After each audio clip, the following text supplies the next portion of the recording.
righty, getting my act together. We're streaming today, we're streaming today. I hope that you are fine.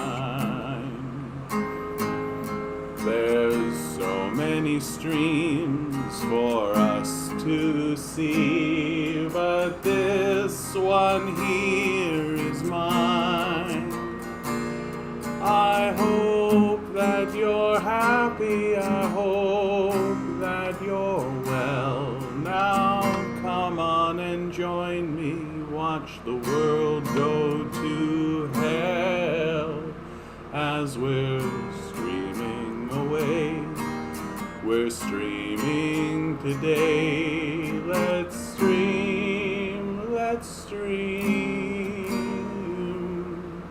today. Hey guys, how you doing today? It is a hot, beautiful Friday the 13th. Big spooky Friday the 13th. Scary day today, Friday the 13th. I did some research briefly before the stream about why is it that Friday the 13th is considered, hey Ruth, how you doing today? Why is it that Friday the 13th is considered a scary, spooky, day? And legit, it's just straight up, ancient Christians being all like, Friday the 13th was the day that Jesus was crucified, and, a bunch of, mythical people from all different types of, the Celts and all this are also yes, a bad thing happened on Friday the 13th, right? Cerelius tripped and broke his hand on Friday the 13th, and so it just became known as an unlucky day. Did they call the election? They were going to wait till Sunday. Liberals call election. Did they do it? Not yet. Not yet. Everybody's expecting it. Sunday. Sunday, bloody Sunday. That's when we're expecting to see that election land. I am... damn boxes. One thing I gotta say, John, you're always on time for these live streams. Respect. I believe in punctuality, my friend. I believe in punctuality. And I think you're absolutely right, Crouching. How you doing, bud?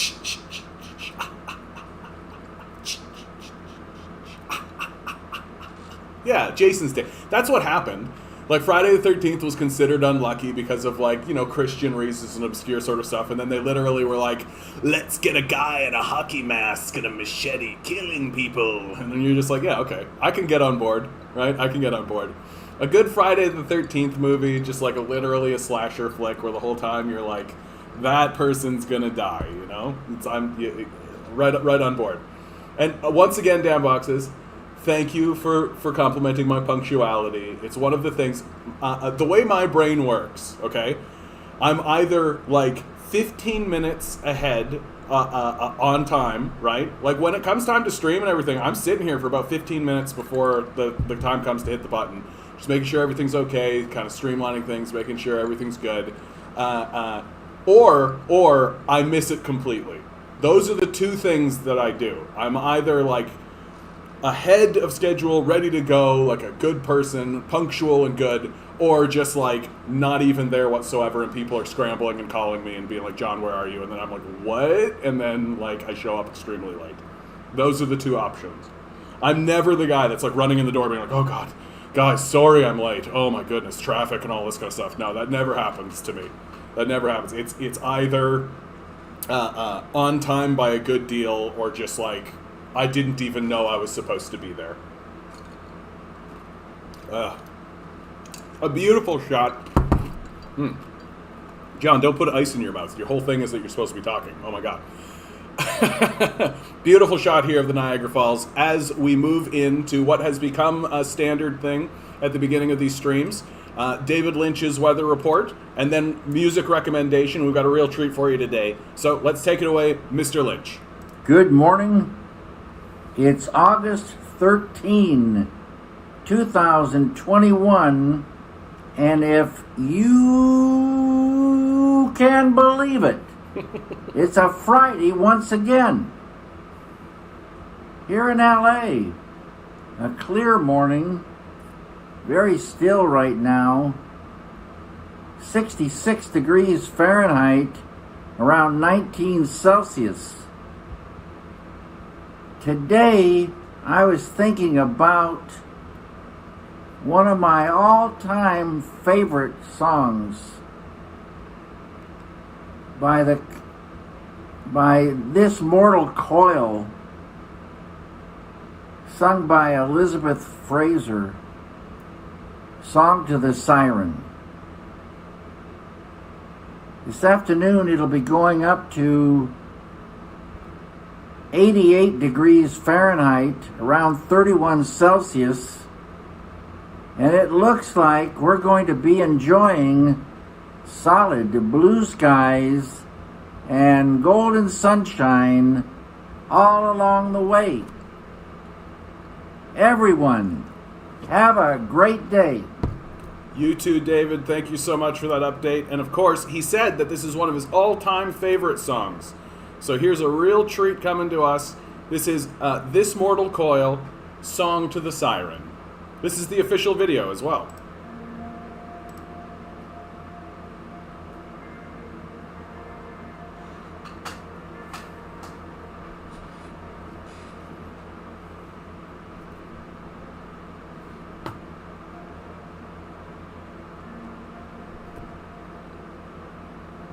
On the floating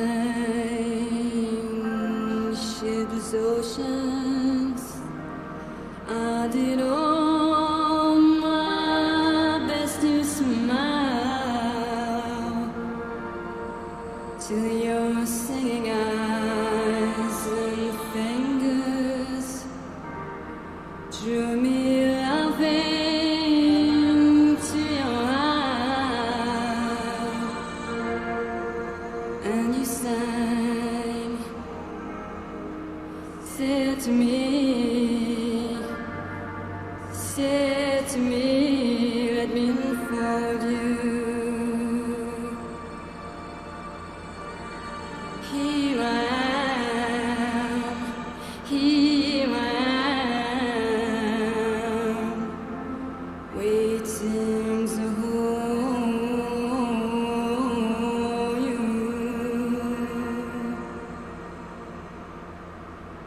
Did I dream?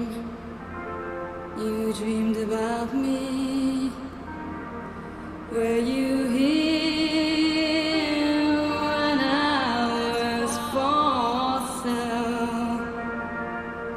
Now my foolish boat is leaning, broken love long your rock.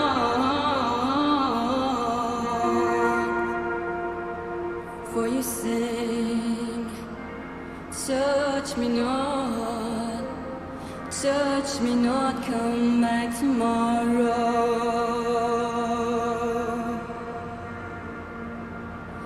Oh my heart shines from the sorrow.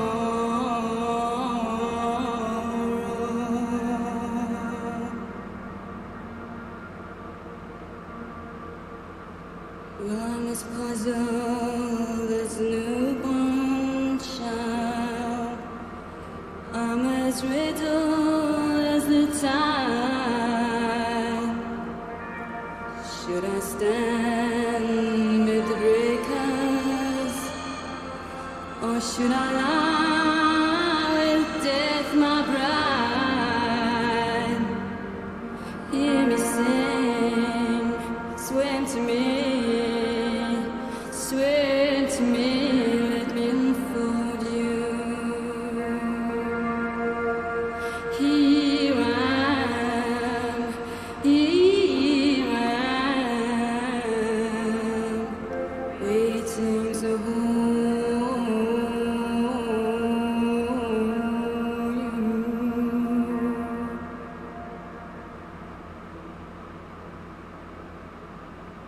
Real treat from David Lynch, one of his Am I right? favorites. The last two. Get out of here, Ben Rader. That was This Mortal Coil, Song of the Siren, absolutely beautiful piece. Hey Demand Better, hey Vince, how you guys doing today? So let's get some guesses in the chat for today's number. We're just gonna do the draw, and then we're gonna actually get into the day's news. I'm loving this way to get into this. It's nice to ease ourselves in. So I got an 8 from Crouching. I got a 9 from Ruth. Another 9, Ruth? I don't know. We got a 5 from Vince. I'm starting to keep track of this stuff too, so you guys better get Here up. we go for today's number. It's August 13, 2021. I'm gonna go 1. I'm 10 number balls. 1. Each ball has a number. Numbers 1 through 10. Here we go. Whirl the numbers. Roll the numbers. Absolutely. All right, David, come on. Give me the 1. Pick a number. Come on, David. Give me the 1. Today's number is 8. 8. Crouching gets the 8. Is that right? Yeah, you got the 8. There you go, bud. Today's your magic day. I don't know if that's great that you got the number on Friday the 13th, but Crouching hits the board. DM hasn't shown up in the last couple of days, but he's still in the lead with 3. I'm starting to think that Ninetails coming in a bit late with the 3, but good. Thanks for being here, Ninetails. Thanks for being here. Yep, you're screwed now, Crouching. You're screwed. Yeah, go get a lotto today. Like, just head down to your local convenience store, pick up a $2 thing. Who knows? Could be your magic day. All right. Final shot here. Lovely shot here of Niagara Falls. I have been to Niagara Falls at one time, and I got on that ferry, and I got to tell you, it's as close to a spiritual experience, I think, as you can get without trying. Just like the power of nature. When I talk on this stream about the power of nature and the power that exists within the natural forces around us, when you get on that ferry and you get that close to Niagara Falls, you can feel it. 12, Demand Better. That's not a number. Oh yeah, the Maid of the Mist. And then there's places you can go underneath the falls, and there's like great holes and stuff, natural caverns and things like this underneath the falls. It's absolutely gorgeous. I highly recommend it. Okay. Let's get in to the stories of the day. Oh, I got to start with this. This absolute gem comes out of the Conservative Party. Leftists have been making fun of this video. I love this video. It's so bad it becomes good again. And so, with no further ado. Here we go again. Daddy will get you a golden goose as soon as we get home. No, I want one of those. I want a party with roomfuls of laughter, 10,000 tons of ice cream.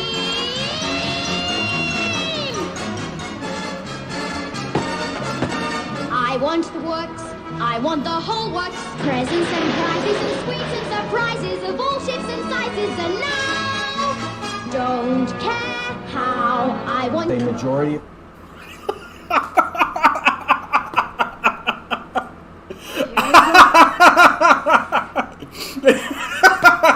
The way that the guy says the majority, too, you can hear it. He's just like, the majority. Like, you can see he's like a tired, beleaguered, like, listen to this. And tell me that the guy isn't sitting there just like this with a mic, right? Like, don't care how I want The majority.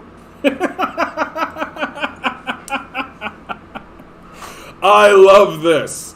I do. I love this. And what's so funny to me is that it's like, I'm retweeting it. I don't care. This absolute out of the park Conservative Party. But it's like they're campaigning for the NDP with this, right? Like, this is like this is like a pro NDP message as far as I'm concerned.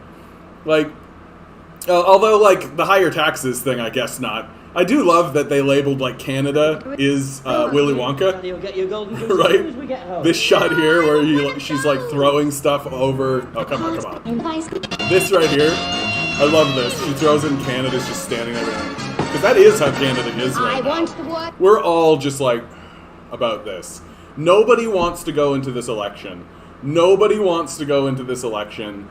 Everybody is just like, about it. But everybody knows that we kind of have to do an election. So everybody's just like, I guess. Okay, let's just get into this election. And it's a short election window, too. It's only going to be like a 4-week election. I think it's literally as short as it legally can be. And I think it is going to be the shortest election in the history of Canada. Because Trudeau just wants to, like, get in, get out, right? Like, get his... he wants to get his majority. Like, the Conservatives are absolutely right. That is the reason he's doing what he's doing. Like, we can disagree with the Conservatives on lots of things, and there's lots of things to disagree with, but they are absolutely correct about this. That the only reason for an election is because Trudeau wants a majority, for sure. Now, but again, like this, from the Conservative perspective, the fact that they are grabbing higher taxes and throwing it over Canada, right? Like, this is the cringe moment, if you ask me. 92% of Canadians, including large sections of Conservative voters, want higher taxes on the wealthy. They want higher taxes. And so, for the Conservatives to include this in their messaging, tells you how out of touch they are. Like, they are out of step with the super majority of Canadians, right? They are out of step with the super majority of Canadians. So we are, so if this is the quality, though, if this is the quality that's going to come out of the Conservative Party, I'm so looking forward to this. I'm so looking forward to this. Okay.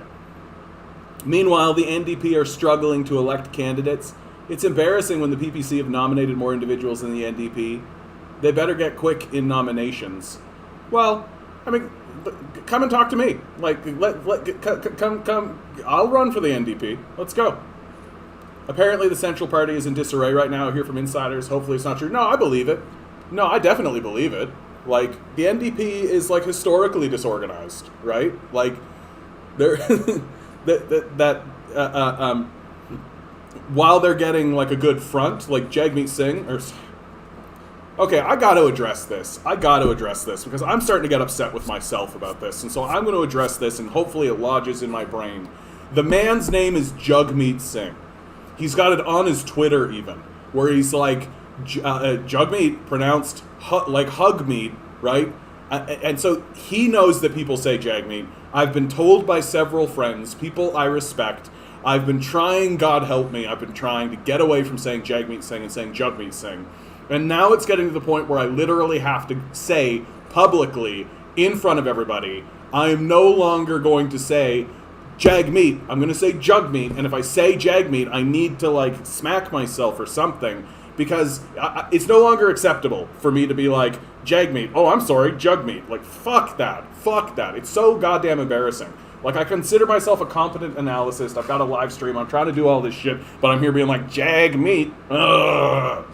Oh! Okay, I'm over it. I'm through. I got through it. ndp.ca/jobs. They're all just looking for, like, social media people and stuff. Yeah, I should throw in my resume just to see what happens. I saw that when I was, like, in the bowels of depression. And so I should go back. You know what, man? You're right. I should go back and just put in my ndp.ca jobs. And of course, you guys can come here too, right? Get it done. I should apply. Okay. We're gonna put that right on the backlog. Take a look at that later. Yeah, I have no idea. I have a donor outreach campaigner. This is probably just like the read more. This is probably raise awareness, qualifications. Are they paying? This is like Ottawa and remote, though. Oh, yeah. Starting at $18 per hour, right? And it'll be casual up to 44 weeks, but it's only going to be for, like, that period of time, right? Like, so this is the thing about political work, is that it's very, like, sporadic and it's very...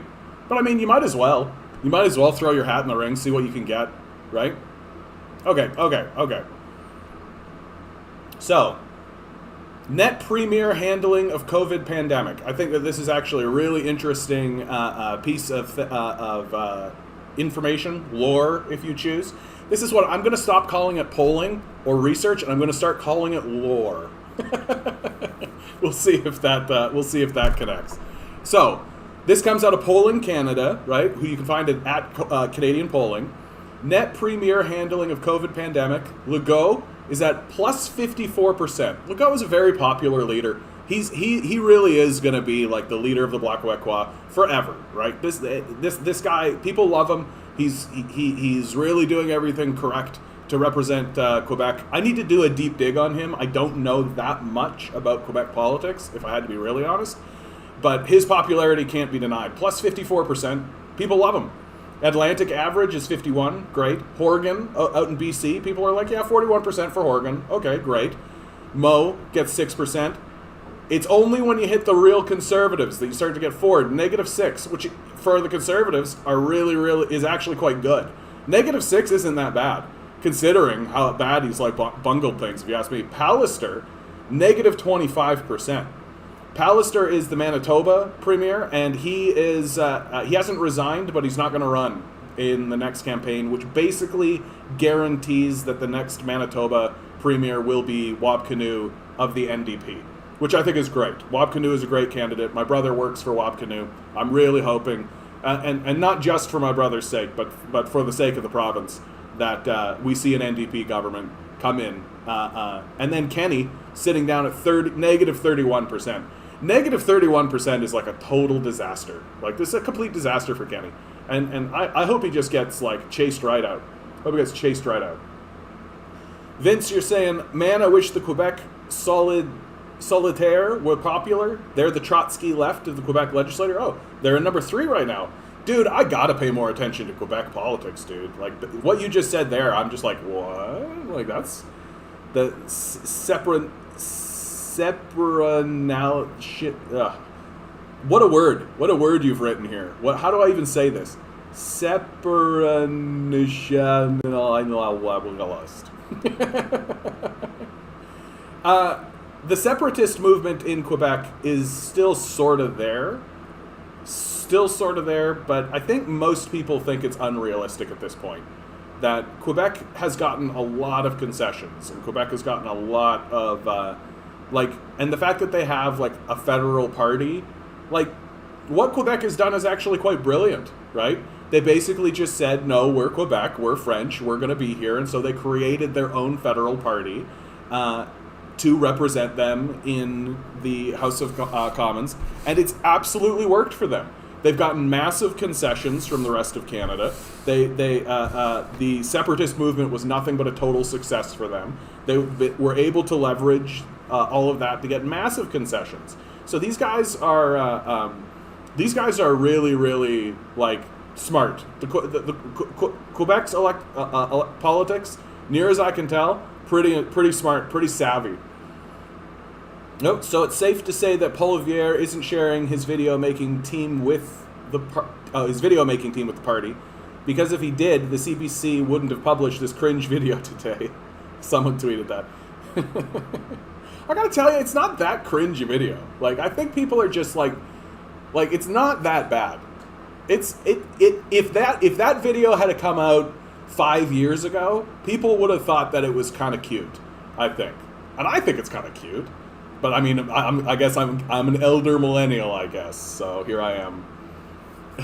Sorry, typing with nails is hard. How long are your nails, Ninetails? How long are your nails? Give me half an inch. Yeah, I agree with you, Ruth. It's funny, and just because it's like it is kind of cringy, like right at the end, a majority. But so what? I'm glad to see the Conservatives at least try. You know? At least try. At least it's not like, I'm Aaron O'Toole and Justin Trudeau is Justin Trudeauing all over the Justin Trudeau. He just wants my body. He's a danger to Canada and all of the right? At least it's not that. You know? Like, if that's the kind of shit that the conservatives are going to be doing over this election season, yay! Yay!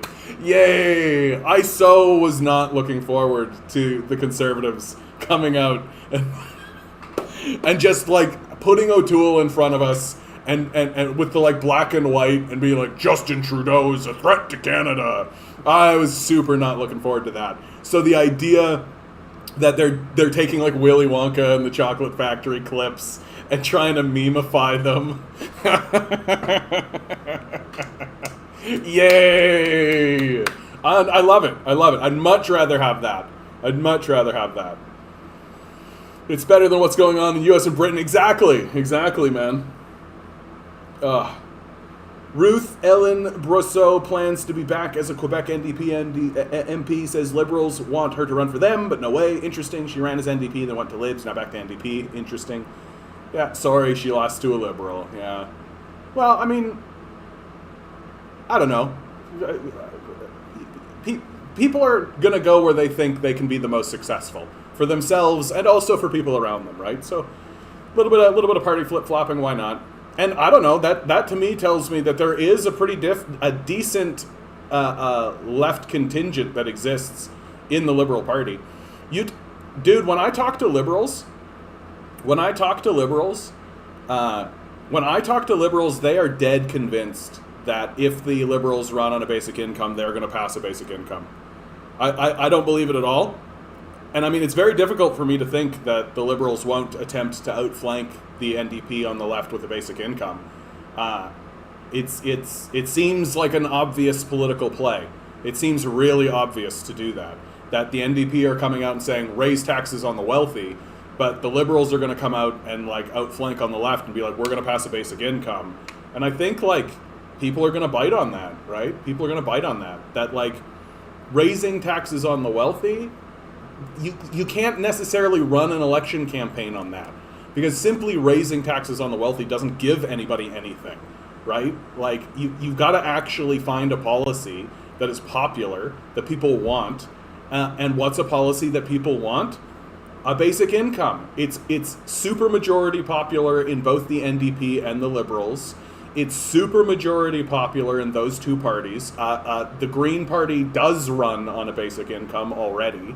And it's even getting like 50-50 support amongst conservatives, right?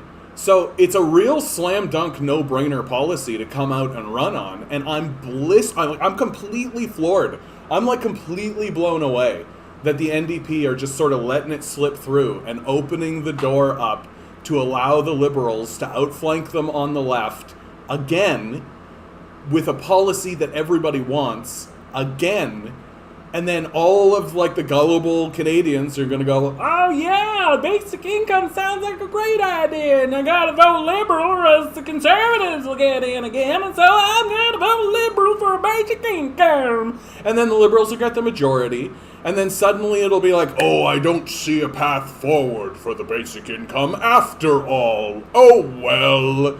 And Canadians will go, oh, Liberals did it to us again. I'm never going to support a Liberal again. And then in 4 years' time, people will be like, wow, the Liberals are passing a basic income again. I'll checkmark the Liberals. That's just like how Canadians are.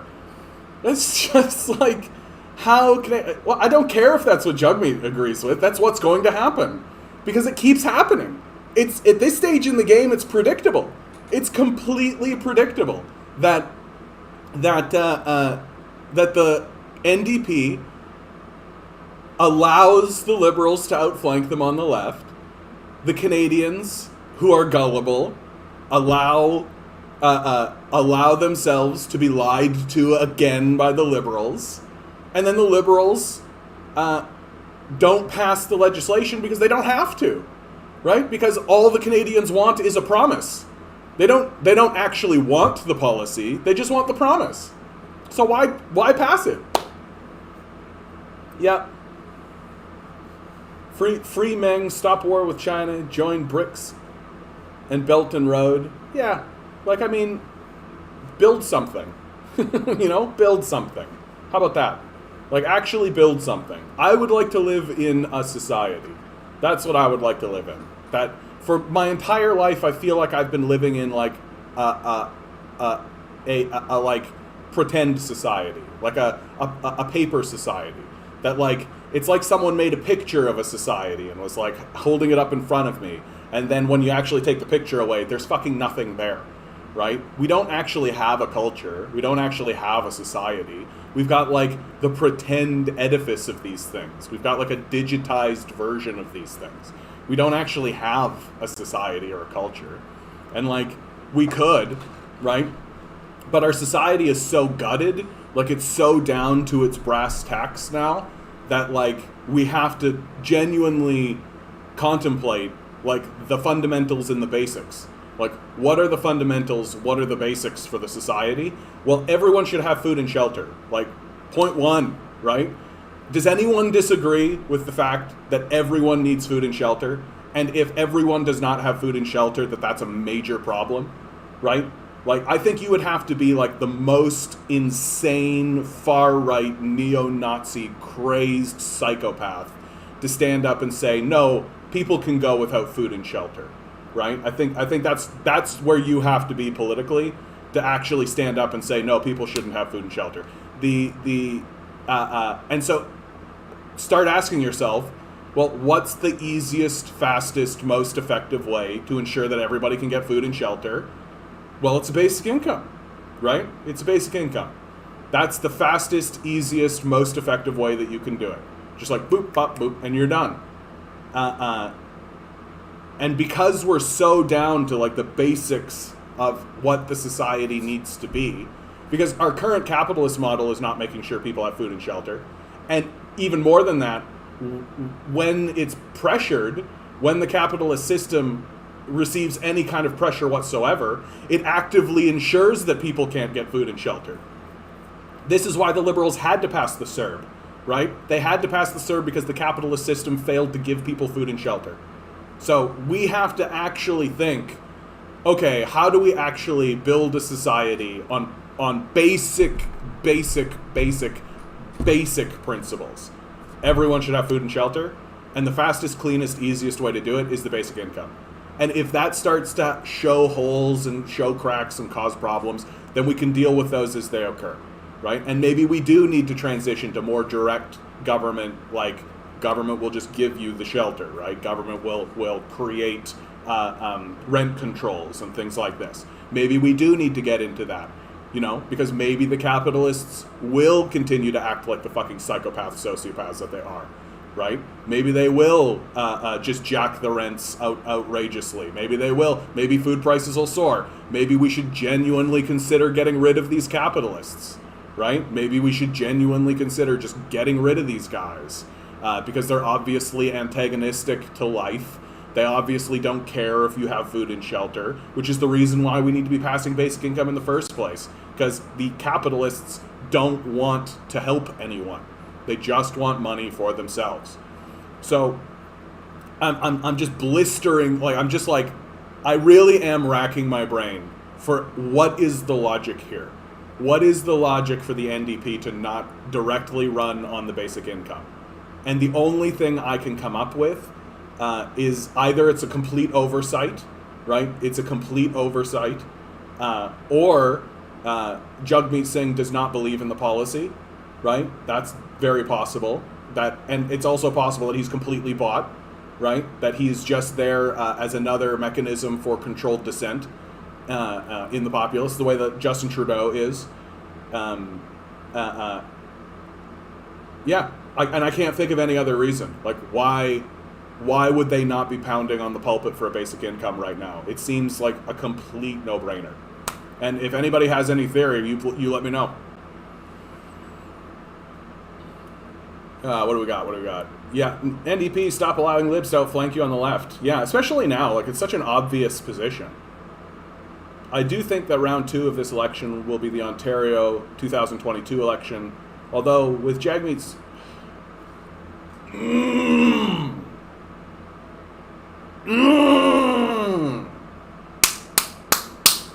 Come on, buddy. It's not hard.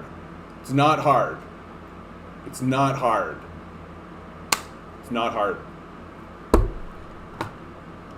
I do think that round 2 of this election will be the Ontario 2022 election, although with Jugmeat's new baby announcement, I think he's resigning after this election, and there will be a leadership election. I'd be very surprised. I think the only way that Jugmeat resigns is if he experiences a genuine decline. Like, there might be a leadership election, but I don't think that he's going to resign. Like, he's building his party. And no one is expecting a big NDP win here. No one's expecting a big win. And so long as the party keeps growing, as long as they keep gaining seats, and even if they can keep the seats they have, I think Jugmeat continues on. Be very surprised to see him put up a resignation.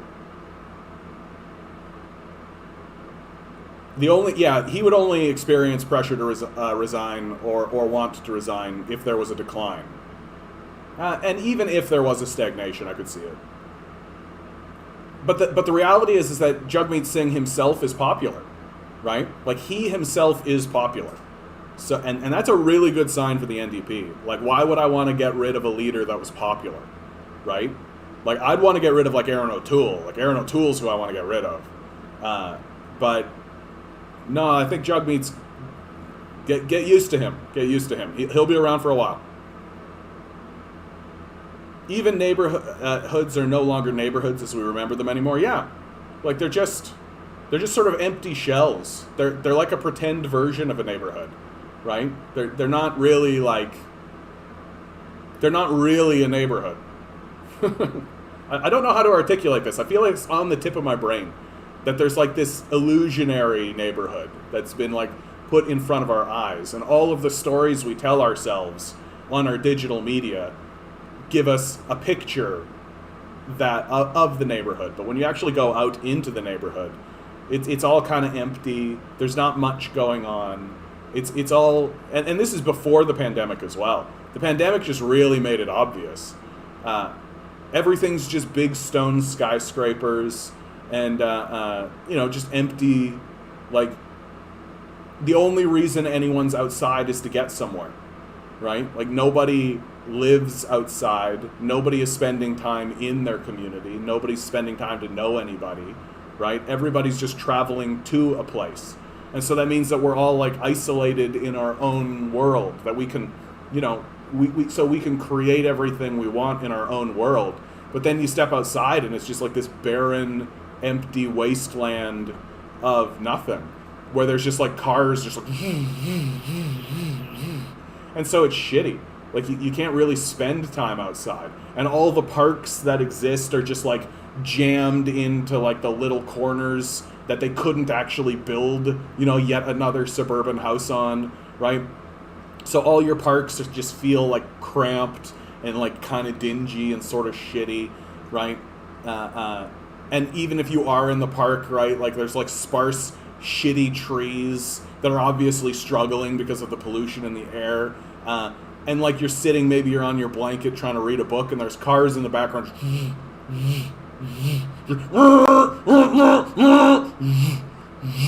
Right?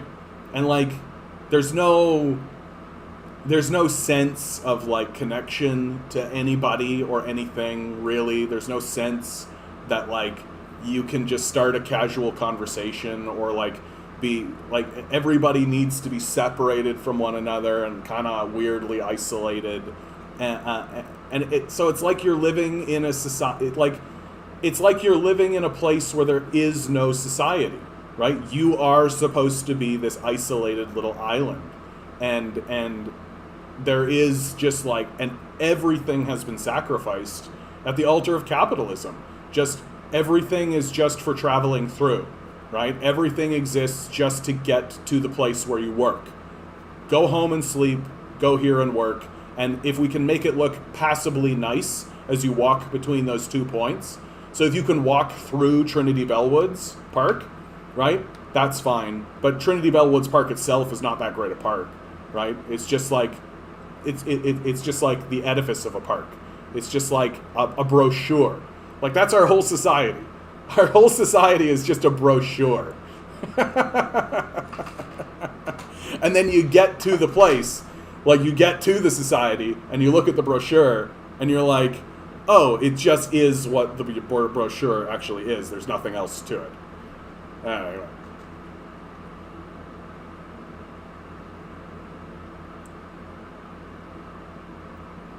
So you mean most of the government being mean, thoughtless about food and housing? Well, you got to remember, Ruth, like most of the government, like if you're like a government employee, right, you're making like a really good salary.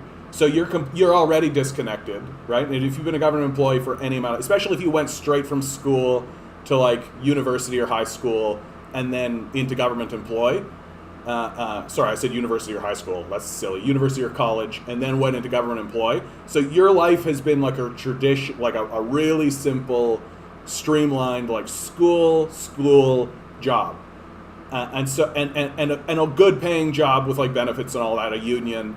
And so you're automatically disconnected from the reality of the majority of the citizenry, right?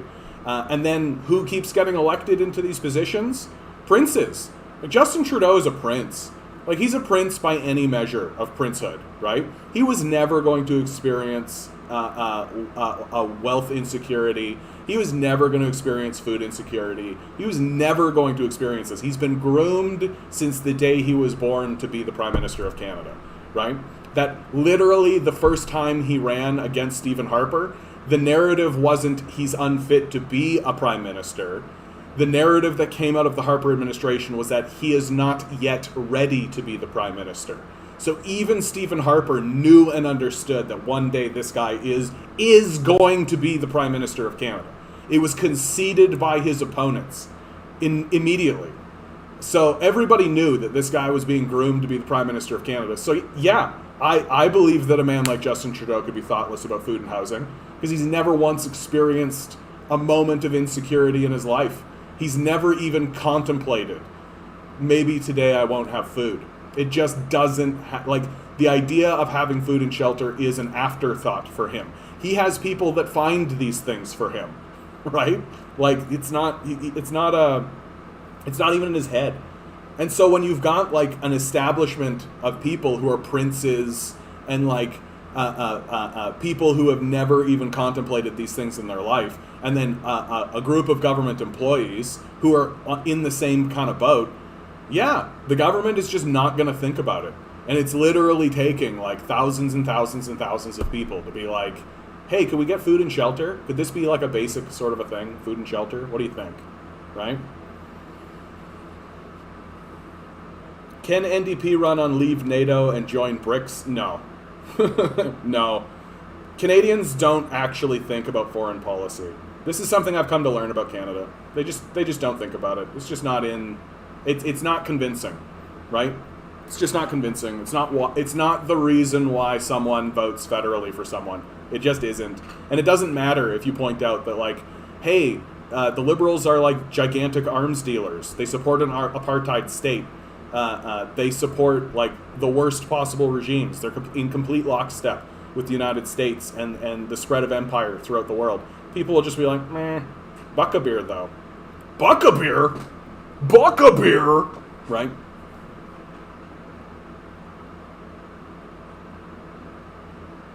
Yeah, Russia does it, China does it. A building takes 3 to 6 months, and we don't need any more buildings. We've got buildings. We've got buildings. We've got buildings. We got buildings all for days. We got buildings. There's 66,000 empty units here in Toronto, right? There's 66,000 empty units in Toronto. We have all the buildings we need. Building more buildings pollutes more and causes more problems. And we don't need them. For what? For what? We have empty spaces. We need to requisition the empty spaces and we need to use them. It's really straightforward. Hey, first name, last name. Good to see you. Good to see you. Don't start spelling with a U, Ruth. I got to get my act together. I just got to get my act together. Jagmeet Singh was elected party leader by people who don't hold citizenship. He's a traitor. Cat's out of the bag. At the riding level, parties make their own rules. I don't think that's true, bud. Like, by people who don't hold citizenship, I just don't think that's true. I don't think that he could be the leader of a federal party if that were true. I mean, I'll gladly, like, look at any source you have, but I'd be very surprised if that was the case. At the riding level, parties make their own rules for citizenship? Oh, do you mean membership? Is that what you mean? Do you mean membership? Anyway. Like, if you meant membership instead of citizenship, but I'd be very surprised if any of that was true. Like, even the membership claim, I'm like, what? Like I pay pretty close attention, and I have contacts with lots of different groups, and I've never heard anything like that. The Stepford of the Hood, exactly. 1,200 folk here, you know everyone here. Full debt forgiveness would be a good policy to run. Yeah, that student debt forgiveness for sure. Hey, Aga, how you doing? Yeah, Canadians don't know and don't care about the rest of the world. Yeah. How many homeless do we have in Ontario? That's fair enough, Ruth. Yeah, 3 to 6 months to renovate apartment space.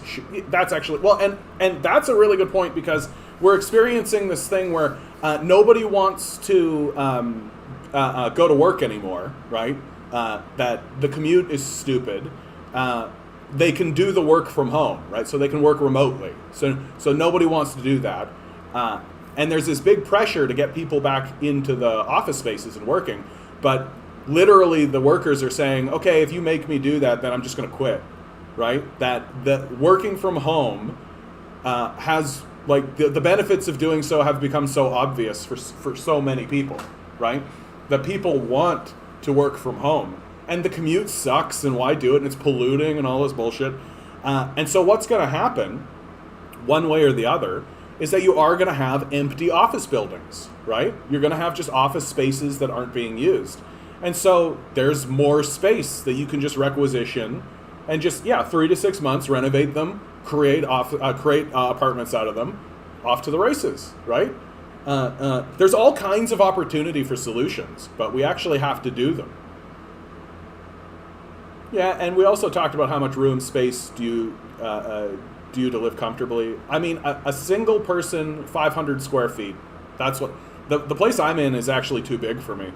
I wouldn't mind trading into like a smaller unit for less money.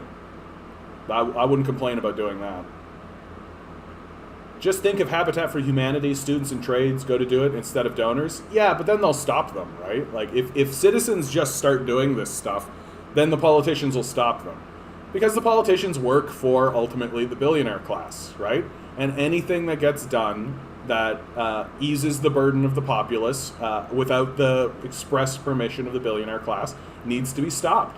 It's like that fellow who was making the tiny shelters for the homeless. There was a fellow here in Toronto.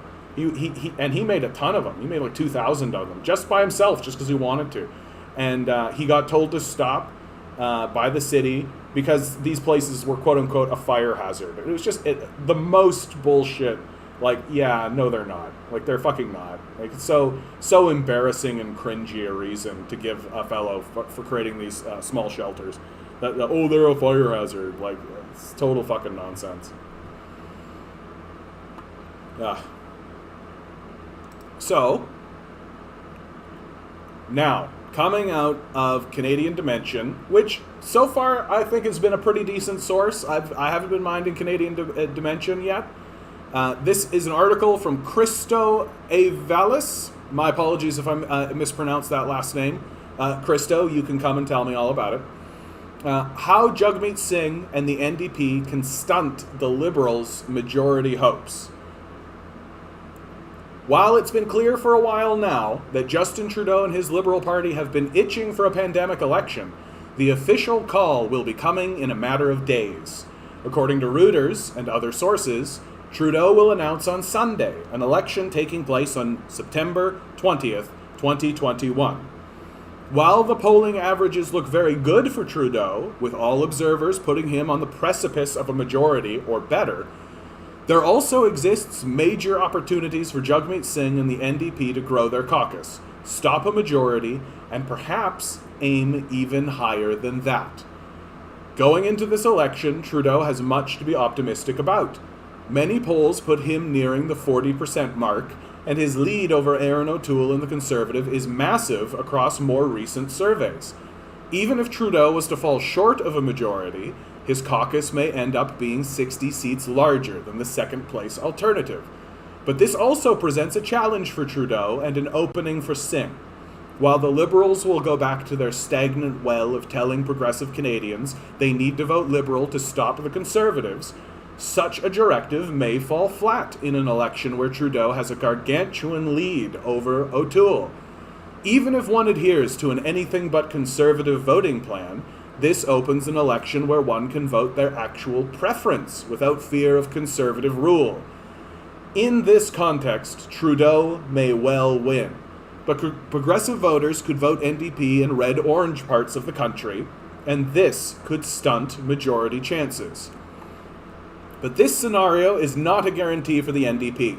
Canadians may be fooled by Liberal lies about our first-past-the-post system, or they may simply want to put elections out of mind for a few years by granting a majority. To seize a great opportunity, which includes the fact that Canadians, by and large, like Singh more than any other leader, the party needs a bold and focused program, with building a just, post-COVID Canada as the linchpin of its strategy. From the top, it must be said that while Trudeau's election call is a cynical one that will put Canadian lives in danger, making the election about the election is a surefire way to lose the vote. Recent polling from Abacus indicates that while the vast majority of Canadians are unhappy about this election, most say Trudeau's early call won't actually change how they choose at the polls. As we've seen in recent provincial and territorial elections, shaming the incumbent party for an election call has totally failed to mobilize voters against them. In British Columbia, for example, the BC Greens endlessly harangued John Horgan and the BC NDP for the election call, and the result was a robust NDP majority. Rather, Singh must play to his personal and party strengths. He can point out how this election isn't ideal, briefly during the pre-campaign, but must quickly shift. He can also bridge divides by pointing to the party's record of healthy cooperation during the 2019-2021 minority session, both as an advertisement of NDP policy, but also as a call to ensure Trudeau not be given an unaccountable majority mandate, which will allow him to ignore the NDP. This also offers him an opportunity to showcase the times Trudeau united with the Conservatives to oppose progressive NDP policies, many of which will be part of the party platform. But Singh must look forward, and in my view it begins with taxing the rich. This is both because the question of who will pay for the COVID recovery is of critical importance, but also because taxing extreme wealth is universally popular across Canada's parties. I've explored this at length for Canadian Dimension and Jacobin, but polling consistently shows supermajority support for a wealth tax in Canada. In fact, the wealth tax has only grown more popular since the start of the pandemic, with 89% of Canadians supporting it. In recent polling, it's as high as 92%. In addition, the NDP is proposing a 2% increase on taxes for incomes above $210,000, along with closing loopholes and the imposition of a 15% excess profits tax on those corporations who enriched themselves while working Canadians suffered and died. All of this is vital because it goes double duty. Taxing the rich has value in and of itself as policy, but it also helps to answer a question only the NDP ever seems to get. How are you going to pay for it? This tripped up the party in 2015 who backed off taxing rich people while also promised no deficit increases. Now Singh is correctly leaning into the common sense approach. We're going to ask the ultra-rich to finally start paying their fair share and invest that into people. Singh said the same on CBC this week, saying that Canada cannot choose austerity at a time when we need to build from the ashes of an unjust COVID crisis. Taxing the rich to build a better Canada out of the pandemic also connects to the broader portions of the NDP platform, from housing to healthcare to childcare to climate change and everything else. If we want to do these things in a way that helps working people and their families, we must do it in a spirit of justice. And while the NDP's platform could be bolder in so many ways, such as a basic income, there is the potential here for a winning narrative. This is a golden opportunity for Singh and the NDP, and they cannot blow it. The party can't get bogged down in complaining about the election and shouldn't shy away from the fact that it can help build a great country if it ensures that those who benefited from the broken status quo pay for the emerging alternative. And my big complaint about Singh, I think it was well articulated here by Christo, is that I don't think the NDP have actually done a good job in creating the vision for this alternative. That they want an emerging alternative, but I don't think they've done enough to actually foster the vision of that alternative, which isn't necessarily an NDP exclusive problem. I think that's a larger Canadian problem, that it is going to be artists and intellectuals, people like myself, who are going to have to create the vision of that alternative.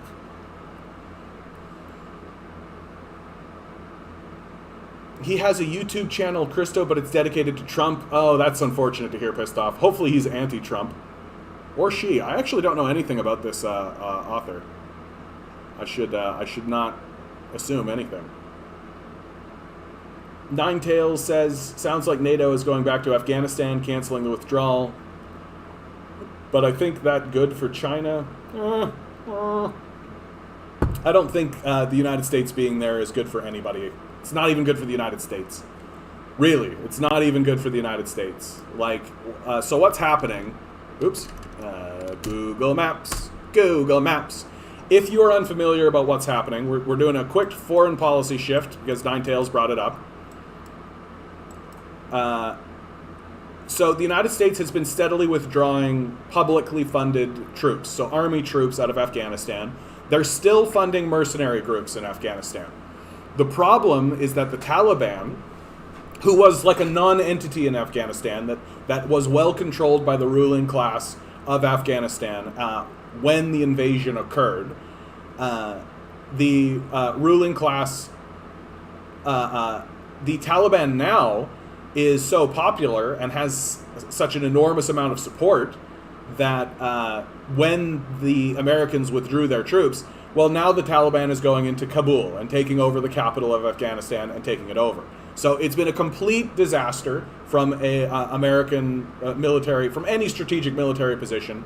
And the Taliban is like requisitioning enormous armories. They just recently found, do I have that prepared? Did I actually get that ready to go? They found an enormous weapons cache in Kabul, which they've seized now. So it's looking like the Taliban is likely to become the ruling class in Afghanistan, which is a total failure from the United States. And so, of course, now the United States is using this as the casus belli to reinvade and to go back in. Because the Taliban is absolutely the problem, and it's not us consistently going in and ruining the place. And yeah, exactly, Ruth. Leave them alone. Let them figure it out. Just get helpers out. I think it's all a sham to go back. Yeah, of course it is, Ruth. Like, of course it is. And you've got the United States begging the Taliban to leave the embassy, the American embassy in Kabul, which the Taliban isn't going to listen to that. Like, the Taliban is very much like, no, get these fucking guys out of here. Like, we don't care. This is our homeland. We live here, right? This is our place. And so they're going in and they're trying to root out. And mercenaries, you can't hold a province with a mercenary, like with a mercenary group. You can't. Mercenaries are not loyal to you. They're loyal to money. And if it comes down to their life or your land, they'll choose their life every single time. That's mercenaries for you. And that's been true all the way back, like way back into like the Bronze Era. People have understood that that's the case. And so should the Americans not go back into Afghanistan, it looks like the Taliban will take the region over and become the ruling class in Afghanistan.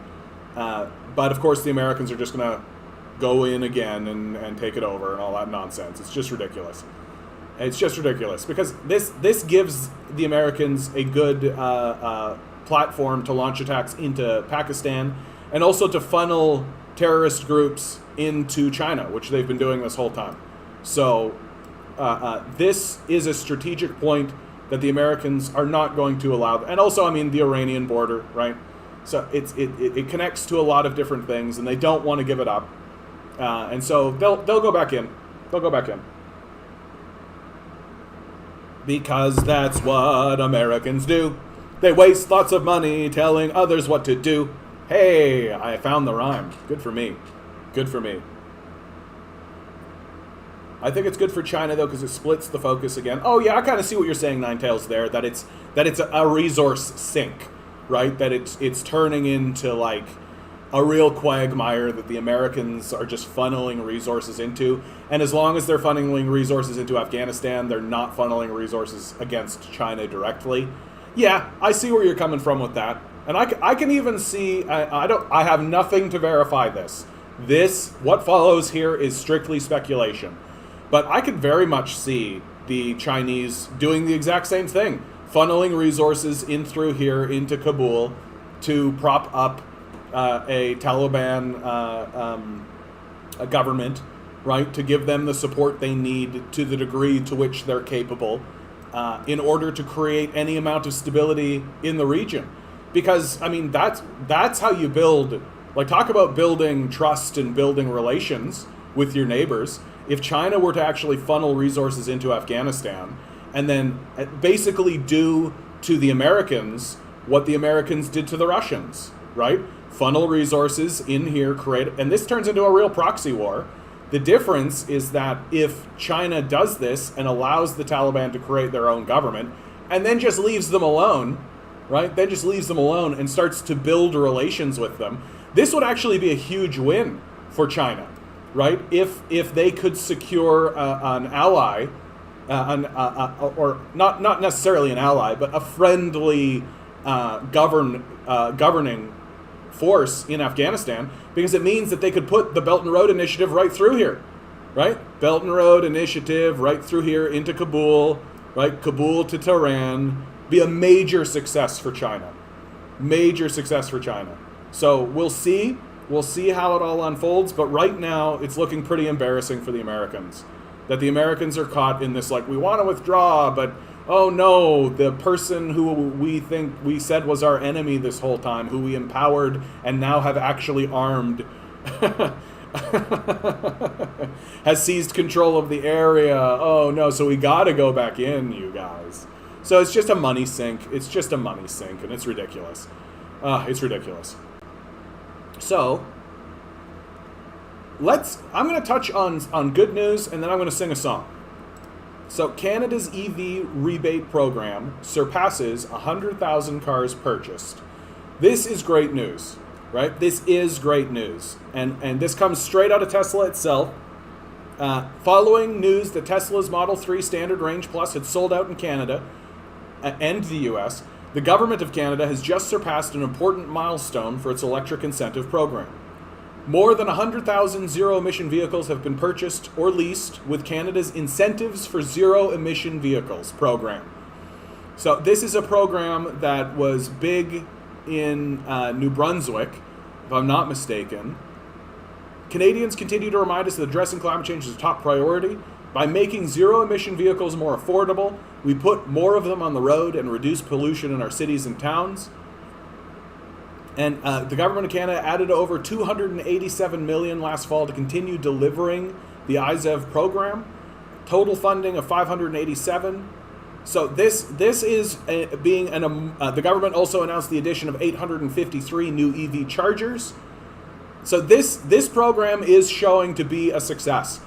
And the transition away from fossil fuel cars into EV cars, it's happening. I, of course, want it to happen faster. I want to see more of it. I want to see bigger incentives. And also, I straight up would like to see a swap program and then a ban of fossil fuel sales. I know that there is a ban sort of in the works, but that's not going to come into effect until like 2040 or something. And it's just like, come on. What a bunch of malarkey. Come on, you guys. Come on. You can do better. All right. And with that, this is a new song that I made up over the last weekend, while I was extremely depressed. And this little song came to me as a gift. You're going to be hearing this song a lot. I am going to be making its own independent video, so you guys can listen to it whenever you would like. Haven't been able to find the time to really nail that yet, but it's going to happen. This is my song, Antarctica is Covered in Ice.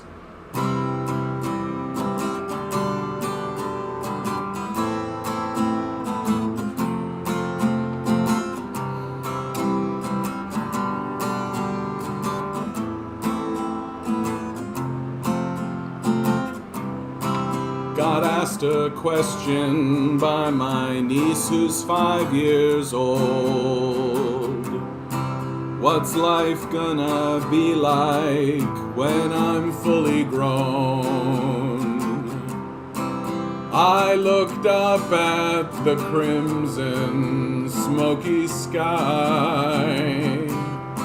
I thought, what's the harm of telling one more lie? I said, everybody's safe, no one's living in the streets. You never need to worry if you're gonna get to eat. And Antarctica is covered in ice, and everybody's happy, and wouldn't that be nice? The burning sun won't leave a paper trail. Why work so hard if it's too big to fail? And what's the point of feeding this machine if it won't make the world in our dreams, where everybody's safe, no one's living in the streets? You never need to worry if you're gonna get to eat. And Antarctica is covered in ice, and everybody's happy, and wouldn't that be nice? And I know one day my maker I will meet, when death's sweet kiss comes and sweeps me off my feet. By then I hope we've learned a little more. I'd like to leave this place better than before, so everybody's safe, no one's living in the streets. You never need to worry if you're gonna get to eat. And Antarctica is covered in ice, and everybody's happy, and wouldn't that be nice when everybody's safe, no one's living in the streets? You never need to worry if you're gonna get to eat. And Antarctica is covered in ice, and everybody's happy, and wouldn't that be nice? Wouldn't that be nice? Wouldn't that be nice?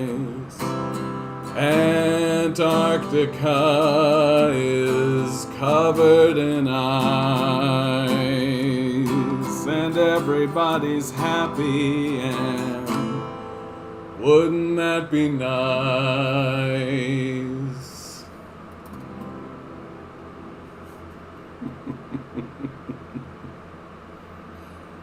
And I know that we can do it. I know that we can do it. I know that we can do it. I know that we can. Because I know that it's easy to do. That the greatest tool that we have in order to make this great transition is simply to stop, to acknowledge what we need, and what we need is food and shelter. To acknowledge what we need, and then stop. Just stop the rest.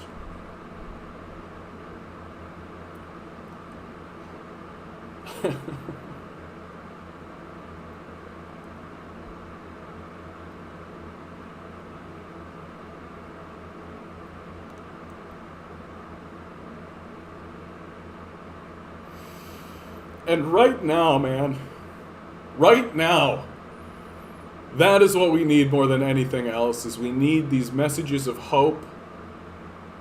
We need to believe. We have to believe. Even as the waves are coming and the fire is sweeping across the nation. And even if it doesn't make any goddamn sense at all, we have to believe that we can do it. We have to. And I believe that we can. I believe that we can.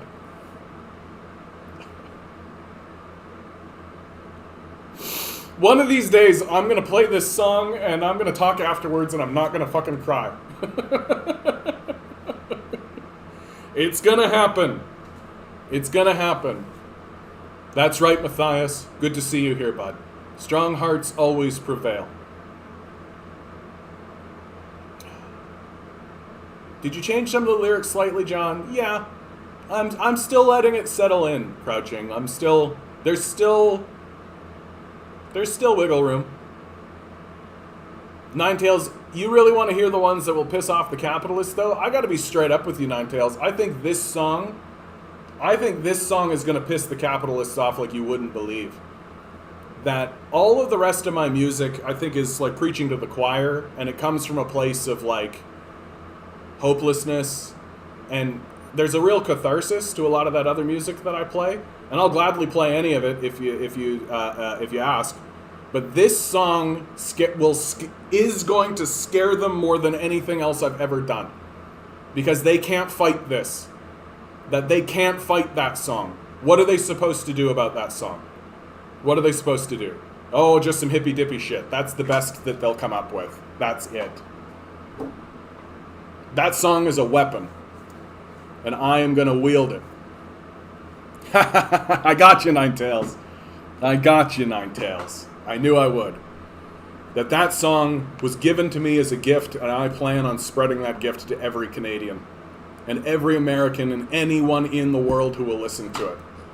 That song is a gift. All right.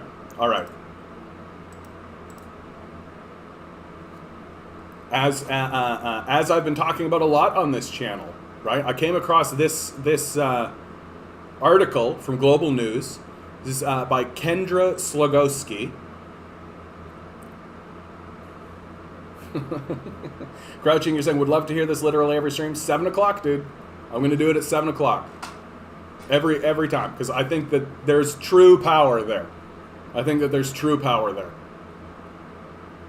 Yeah, ecological grief is very real. And it can impact mental health of Canadian youth. Well, not only just the youth. Like, I think that it's impacting everybody. And this is the first time that I've really seen anybody in the news media actually confront this reality. And so it's nice to see people starting to genuinely talk about this more. Sabrina Hawat. Here. Sabrina Hawat sometimes feels like the weight of the world and its climate is on her shoulders. It's an overwhelming feeling, especially with a lot of the wildfires that are happening and the smoke in the area. What does the future look like? Is it going to be sustainable? Is it going to be so hot that I can't go outside? That looming dread only made worse by the United Nations Climate Change Report, citing a code red for humanity, blaming humans for global warming, and the clock is ticking. Hawat can't help but feel helpless. Despite her actions, cycling most places, cutting back on plastics, she can't help but wonder if it's all for nothing. Why am I taking these measures when everyone else is just living their life and kind of plugging their ears?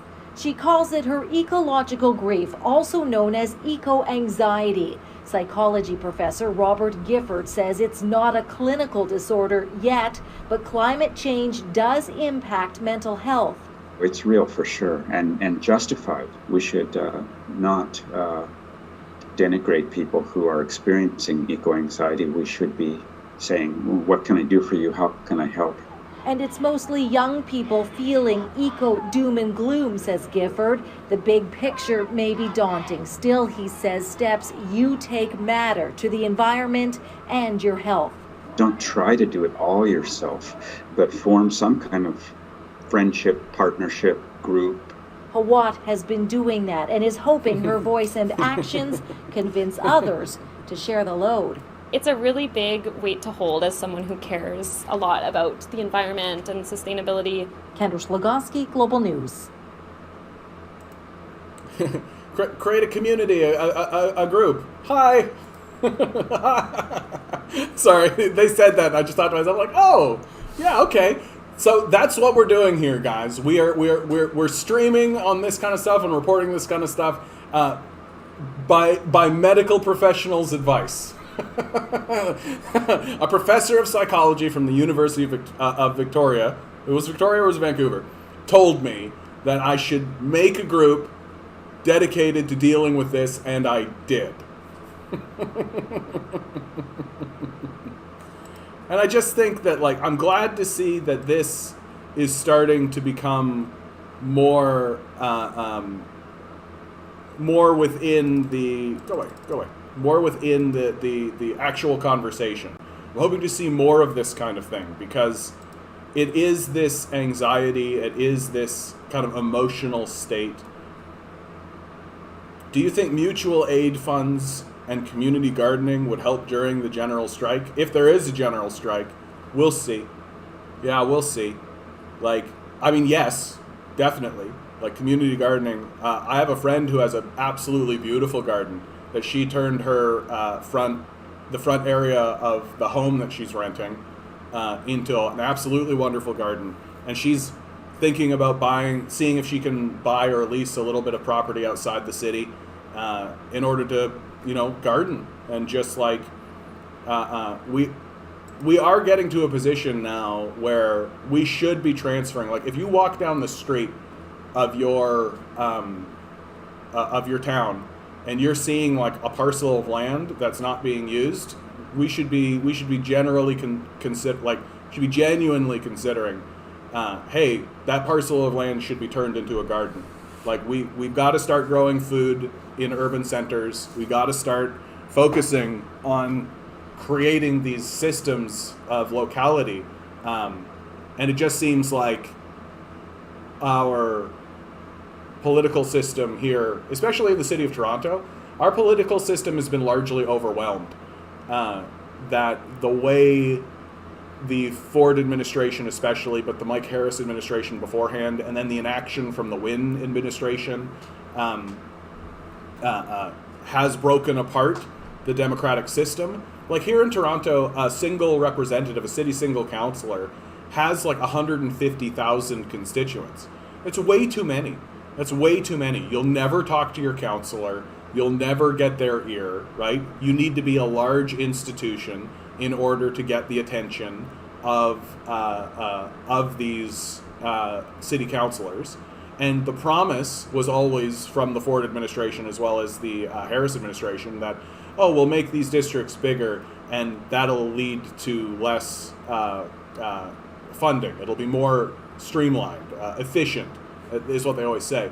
But of course, it's completely false, and it bloats. It just forces the councilors to get larger administrations, right? That they need more assistance because there's more work, and it always ends up costing more.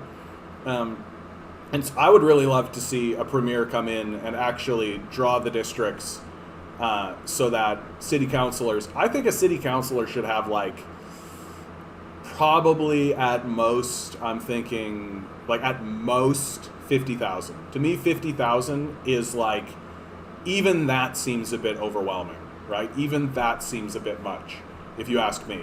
50,000 seems like a bit much to me.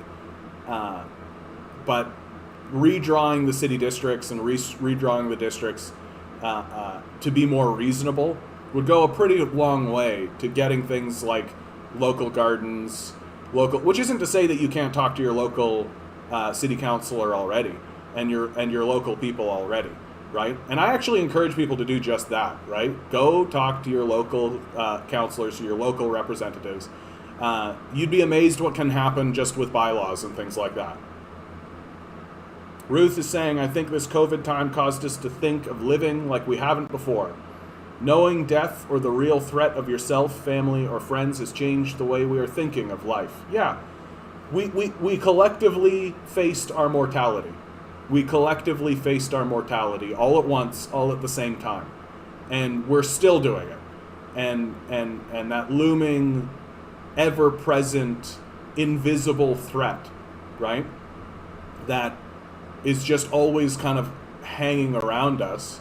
You know, that kind of sensation is becoming somewhat normalized, but even through the process of normalizing it, it is embedding in our consciousness a sense of our own mortality. And it's becoming more difficult to just put it aside. I think that's what a lot of people were doing for a long time, myself included. Like I include myself in this, that like this sort of looming sense of mortality, we just kind of put off to the side and attempt to distract ourselves, right? That there's a great deal of escapism, there's a great deal of distraction that occurs, and I'm not trying to denigrate escapism by any stretch of the imagination, but it does mean like if we're focused on that, then we're not focused on actually resolving these issues. And major ways to resolve these issues is, hey, why is there this just empty golf course? Why is there this just empty, like, lawn? Why is all of this land just empty and unused, right? That we could tear it up and plant something here, and actually have people tend to them and actually hire people to tend to them. Like, you talk about a jobs creation program, like, Canadians are always on board for like, yeah, jobs. The government needs to make more jobs. Well, here's an easy one. Hire a bunch of people to be gardeners. Hire a bunch of people to tear up a whole bunch of land in the cities and turn them into gardens that actually produce food. Wouldn't that be nice? Wouldn't it be nice to live in a society where you're like walking down the street and you look over and here's like beautiful gardens, right? Don't you want that? Isn't that what everybody wants? Like, who is standing up against having beautiful, lovely gardens everywhere, right? I would love to see the voice. I would love to hear from the person who is being like, no, having gardens here would be terrible. It'd be awful to live in a place where there was surrounded by wonderful, gorgeous, beautiful, food-producing gardens. What a horrible existence to live in, where all of my green space is filled with wonderful, beautiful, food-producing gardens. Who's that person? That's why it's so sad when I talk to people who just don't get it. Who are these people? Who are these people? I don't understand this. Like, don't you want to, at the very least, like, I could understand somebody who was sort of neutral, right? That I could get. I could get somebody who was sort of there being like, oh, I get, there's a patch of lawn there, and you want to turn it into a garden? Oh, I guess, okay. No, don't make no never mind to me. Like, that I could get. Who's the person who's actually going to, like, vote no on initiative gardening, right? Like, who's this guy? Who's this person? Who's just going to, if you put gardens everywhere, that means that what? Like, what are they even saying?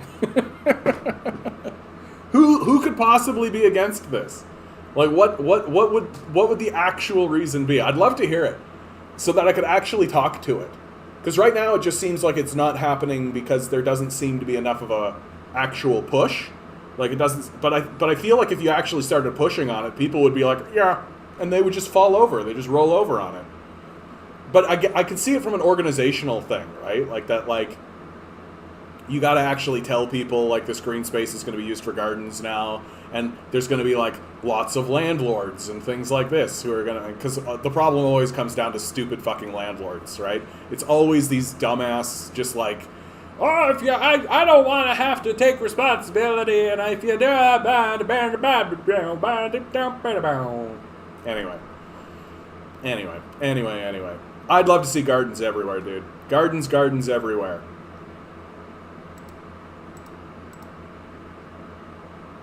Oh, yeah. Another piece of good news. Ontario court certifies class action lawsuit against Uber over wages and vacation pay. One of the things that Uber has been really getting away with has been that they don't have to actually recognize their drivers as employees, right? Ontario's Superior Court of Justice has certified a class action lawsuit against Uber Technologies, which advances a fight to get some of the platform's Canadian couriers and drivers recognized as employees. Like, imagine that you had a business and you had all these workers and none of them were called workers. Like, it's such an obvious grift. Like, it's such an obvious, like, oh, all of the legislation calls these guys workers, so I'll just call them fish Gibraltars, and then the law doesn't apply to me. And for some reason, this line of reasoning that's come out of these neoliberal grifters has been taken seriously for a certain amount of time. No, it's not tax evasion, it's tax avoidance. Yeah, that's it. It's not tax evasion, it's tax avoidance. And for some reason, people have looked at that and been like, oh, I guess so. I guess if you just call it something else, then it isn't actually the thing. And the statement of, like, a horse by any other name is still a horse, like, that goes back to fucking Shakespeare, right? You can call it what you like, but we're the ones that are actually defining the terms. And I don't care if you say, like, oh yeah, he's not an employee, he's a contract worker. Yeah! Like, what a fucking grift. What an overt and obvious grift. I am of the opinion that you should punish people who do this. No, it's not tax evasion, it's tax avoidance. That by itself should earn a person jail time. Like, no, it's tax evasion. You're just calling it something else. Prison time. Because you are actively grifting. Like, that's what you're doing. You're actively grifting. And the courts are the ones that define whether or not something is a thing, not you. Like, can you imagine? No, it's not murder. It's just permanent essence relocation. Oh, it's true. All of the laws say murder, but he's doing permanent essence location, so I guess we gotta let him go. I don't see anything in here about permanent essence relocation. It's all about murder, and he's saying that it wasn't murder, that it was permanent essence relocation, so we allow criminals to define their own crimes. Like, what? Are we stupid? Like, the answer is obviously yes.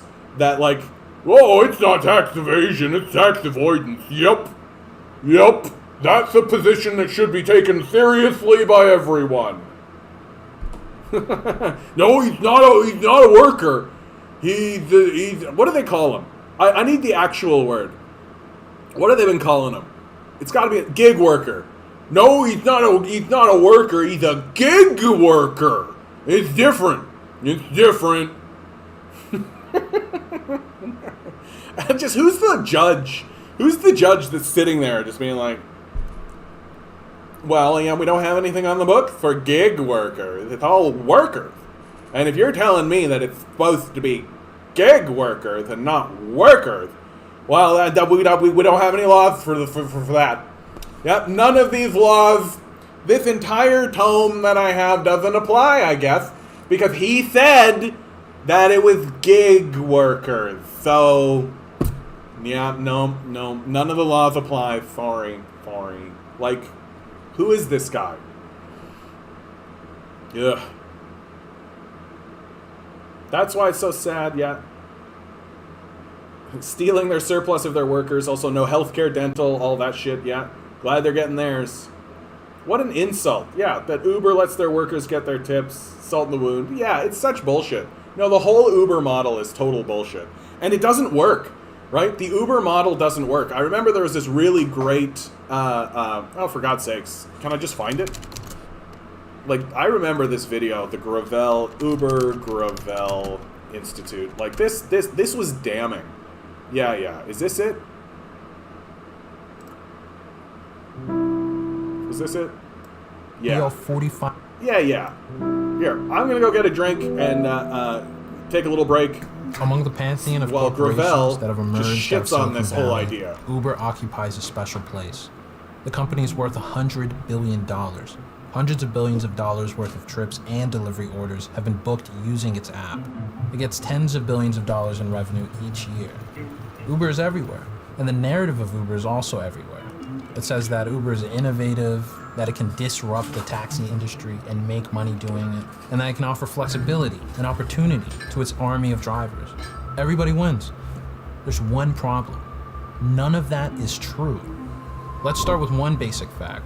For a company so prominent, there's something very strange. Uber has never, not once, turned a single profit. You might be confused. How can it be that such a large company with such a popular service has simply never made money? When you find out the answer, you discover something important. You discover that Uber is fundamentally a scam, a company that exists to scam its investors, its users, and most importantly, to scam its workers. Despite everything you might hear, Uber is not a technology company. While the company may brag about its sophisticated algorithm, in reality, Uber is just another taxi company. There's nothing fundamentally more efficient about Uber than there was with your local taxi service. The business is the same. There's no real way to innovate someone driving someone or something from point A to point B. Using an app to match riders with drivers is so simple that local taxi companies do the same thing. In fact, Uber is less efficient than taxi companies. Most normal taxi companies don't spend huge amounts on marketing, or lobbying, or corporate headquarters. They don't pay their CEO $45 million a year. Uber has higher costs than traditional taxi operators in every category except fuel. So why is Uber everywhere while taxi companies go out of business? It all goes back to Uber's master plan. First, with massive amounts of money from venture capitalists, Uber subsidized significantly cheaper rides than what taxi companies could offer to attract customers away from them. Then, after years of undercutting competitors and driving them to bankruptcy, resulting in a wave of suicides by cab drivers, Uber established near monopolies in local markets. Now, Uber is often the default way to get around if you don't have a car. And once Uber has eradicated its competition, it can make itself profitable at expense of users and drivers, raising its fares to what taxis offered or higher, while pushing down drivers' wages. The plan is not efficiency, it's monopoly. And that's not just me theorizing.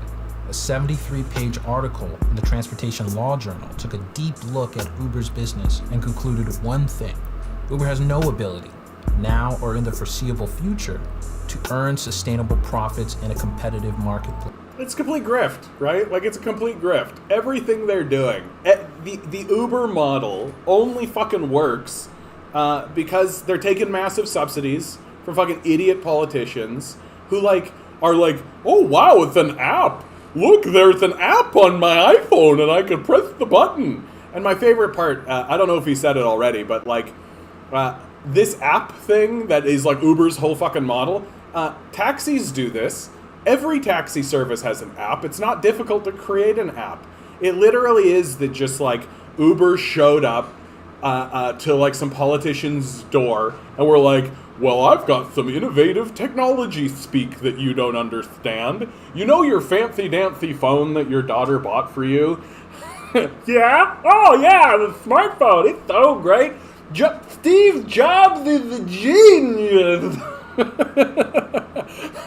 Okay, so you know about the smartphone. So imagine if instead of calling someone on the phone to get a taxi, you hit a button on your app and somebody would come and get you. And it's a person who owns their own vehicle and they can just come and pick you up and go along the way with an app. Wow, an app! All I need is $1 billion startup fund. Oh, $1 billion! It's just like, it's cartoonish. It's cartoonish in the level of grift. And chances are really good that the conversation was more like, we'll give you shares in the company, or some kind of like overt corruption, right? Like, I don't know if I've got anything direct to back that up, but it seems to be the case. Like, Uber is not if it suddenly disappeared, no one would notice or care. Everyone would be like, remember Uber? And you'd be like, I guess. And that's it. No one would notice or care if Uber suddenly disappeared and it went back to just like taxi services. Yeah, it's exactly the same model, dude. It's exactly the same model. I remember when I was in retail, working with the people who would come and like pick shit up from like Shopify, right?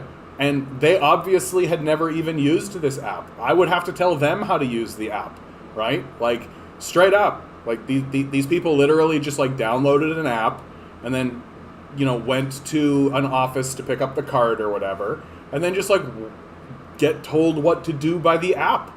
And they just like wander around and then go where to go, right? Like, there is no training. There is no system or anything like that. They literally just like see a Kijiji ad, download the app, and then wander around doing what the app tells them to do. They never meet anybody. They never know who their owners are. They never know any of that kind of shit. And they're paid, like, the level of pay that they're given for this is like, it's disgraceful. It's disgraceful. It's literally just like erecting a group of permanent wage slaves. Like, that's what it is. It's suburban housewives who are just like, oh, it'd be so useful if somebody could just bring some toys from the toy store, right? Oh, then I could have all the time in the world to do X or Y or Z. So it's just like having servants, right? It's wealthy people who want to have servants, but instead of actually owning the servants or even having a relationship with the servants, now there's like an automated mechanized servant system so that these wealthy people can go like, it's so hard to find good help these days. Like, it's the same fucking thing. It's just, instead of actually having a relationship with these people, instead of like, expecting to have a butler, right? Instead of having a butler, you have like a system that generates butlers, right? And you don't have to pay for the food and shelter of the butler. You don't have to give benefits to the butler, and moreover, you don't even need to give time off to the butler, because the butler is an app on your phone. And you can call the app at 3 a.m. if you want, right? You can do anything you want to the butler because the butler is just an automated machine. And you never need to know who they are. You never need to have a relationship with them. So you never need to feel bad about enslaving them, right? You can always just be that one layer of disconnected between yourself and your butler. And you don't care what your butler looks like. You don't give a shit. He's going to show up and deliver your food for you. That's all you want. That's what the gig economy is. It's just a wage slave system to create a permanent underclass, so that wealthy people can always have servants. Shifting on over, here's an interesting tweet that came out of the dysphoria minister, Nashman Shai. Now, if you don't know what dysphoria means, it's somebody whose job is to maintain good relations between the Israeli Jews, the Jews that live in Israel, and Jews across the world, right? That's his job. And so what he is saying is that Israel is at a threat of losing America if Jews in the U.S. continue to support the Black Lives Matter and BDS movements and view Israel as an apartheid state. So this is coming out of the dysphoria minister. That means that Israel is starting to genuinely feel heat from the international, and it's important to remember, the entire world recognizes Israel as an apartheid state. There's not one nation on the planet that does not recognize Israel as an apartheid state, except the United States. Literally everybody, and there's probably a couple other, like Canada, for example. Everybody sees this as a problem that needs to be resolved. That what is happening in the Gaza Strip and the West Bank is a genocide. Everybody agrees. Everybody agrees. And so, and if you're seeing the minister responsible for keeping track of these things saying that they are under threat, it means that we just need to keep pushing. It means that we just need to keep pushing.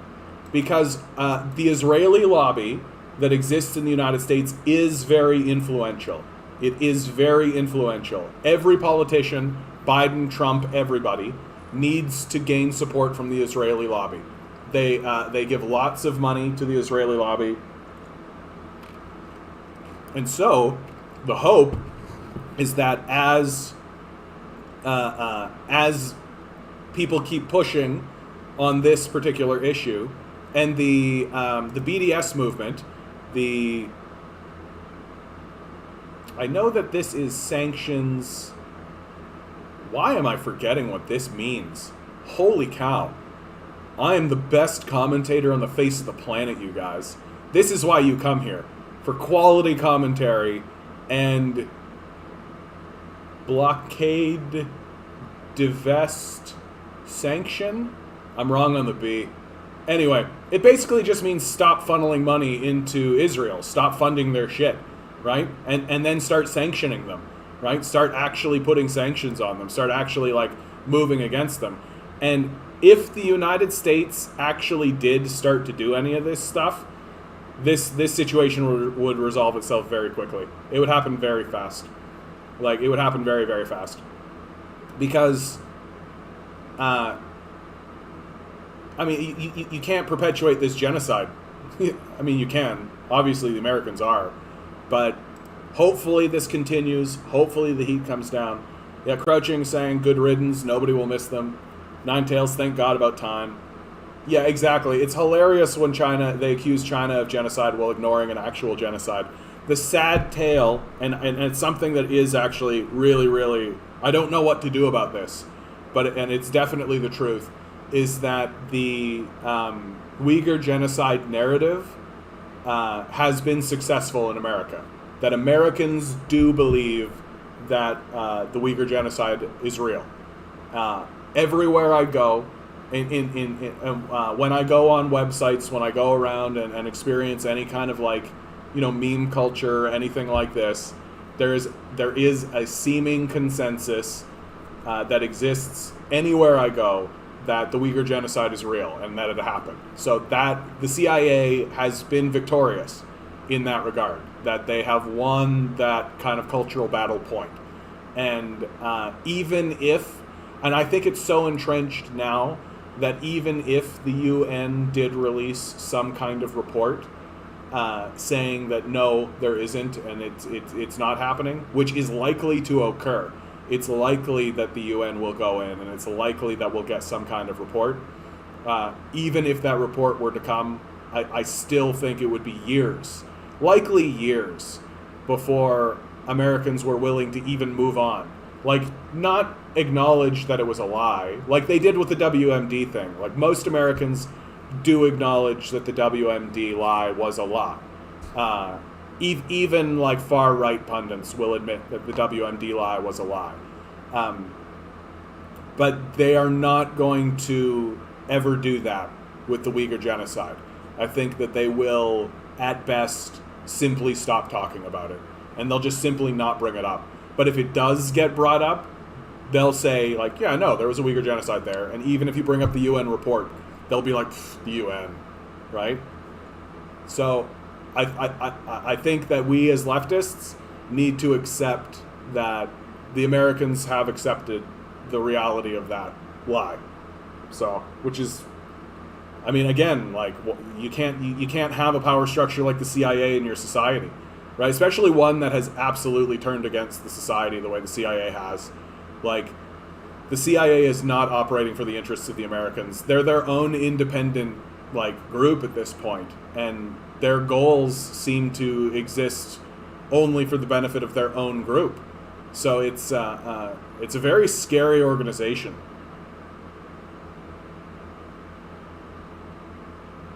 Yeah, I mean, I'm not anti-Semitic at all. I just don't like terrorism is all. They do this all the time. Well, and it's not anti-Semitic to be against the Zionist state of Jerusalem. It is of Israel, rather. It is important to create the distinction between Jews and Zionists. That when you're having this conversation, you are talking about Zionists.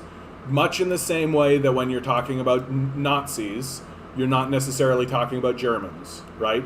That, sure, there were Germans who were Nazis, but saying that Nazis were bad is not anti-Germanic, right? You're not against Germany because you're against Nazis. Much in the same way, just because you're against Zionists doesn't mean you're against Jews. And creating that distinction is very important, and important to affirm. Yeah, so stupid. What people's life expectancy and quality improves after a genocide? Yeah, exactly. And like, what nation actually funds Uyghur festivals and things like this? You know, like there's literally no, like there isn't even a picture, right? Like that's the thing that I think is the most telling. That there isn't even a photograph of this. It would be so easy to get a photograph of this. It would be blisteringly easy to get a photograph of this. They literally have satellites that are going through space. Like, it would be so easy to capture this. But they can't. And anytime they do release a photo, it ends up being fake. And it's just like, so fake that they won't even use it afterwards, because it's so easy to debunk. Right? Like, and they keep using photos of like other, like I remember one time they took a photo of a prison transfer, right? That they had built a new prison, and so they were transferring prisoners from the prison to another prison, and somebody got a photo of this, and it got connected to the Uyghur conversation, and literally people just looked at that and be like, no, like that was from a prison transfer, and it's like. It was like that fellow that came in, a couple of days ago, who was all talking about, like, oh, the Gulag in Russia. And I'm literally like, places can have prisons, dude. Like, what's the problem? Like, why are prisons only bad if it's communist nations that have them? Have you noticed this? Have you noticed that prisons are only evil when it's communists that have them? If Americans have the largest prison population on the planet, where they take mainly minority groups and imprison them, that's completely fine. That's completely fine. But if any place else has, any prison system whatsoever, those commies are so well and it's slavery and all that. It's embarrassing. It's fucking embarrassing. I hate this culture so fucking much, dude. Like, I hate this culture so fucking much. This, like, Anglo culture that we're all supposed to be venerating and, like, loving. And it just, like, when the spokespeople for it stand up and start defending it, I'm just like, can you please stop talking? Like, you sound like a dumb baby. These people who are walking around being like, oh, the gulags, oh! And it's like, what, you mean the prison? Like, places have prisons, dude. Like, I'm not exactly pro-prison. Like, I wish that we could create alternative methods, and I think that there are countries who have created, like, the Norwegian, like Norway, Sweden, Finland, like these places, the Scandinavian countries, have created like different kind of prison models and stuff. But like shitting on a place because they have a prison, I just think is like the lowest grade. Like, what are you even talking about? What are you even talking about? And then you also find out like the gulags in Russia, like you find out that, they took political prisoners. You're like, you mean Nazis? They took Nazis, right? What's the general opinion here on the bad empanada Uyghur video? I think that I have not seen that. Is it a short video or a long video? Bad. Is it pro or against empanada Uyghur?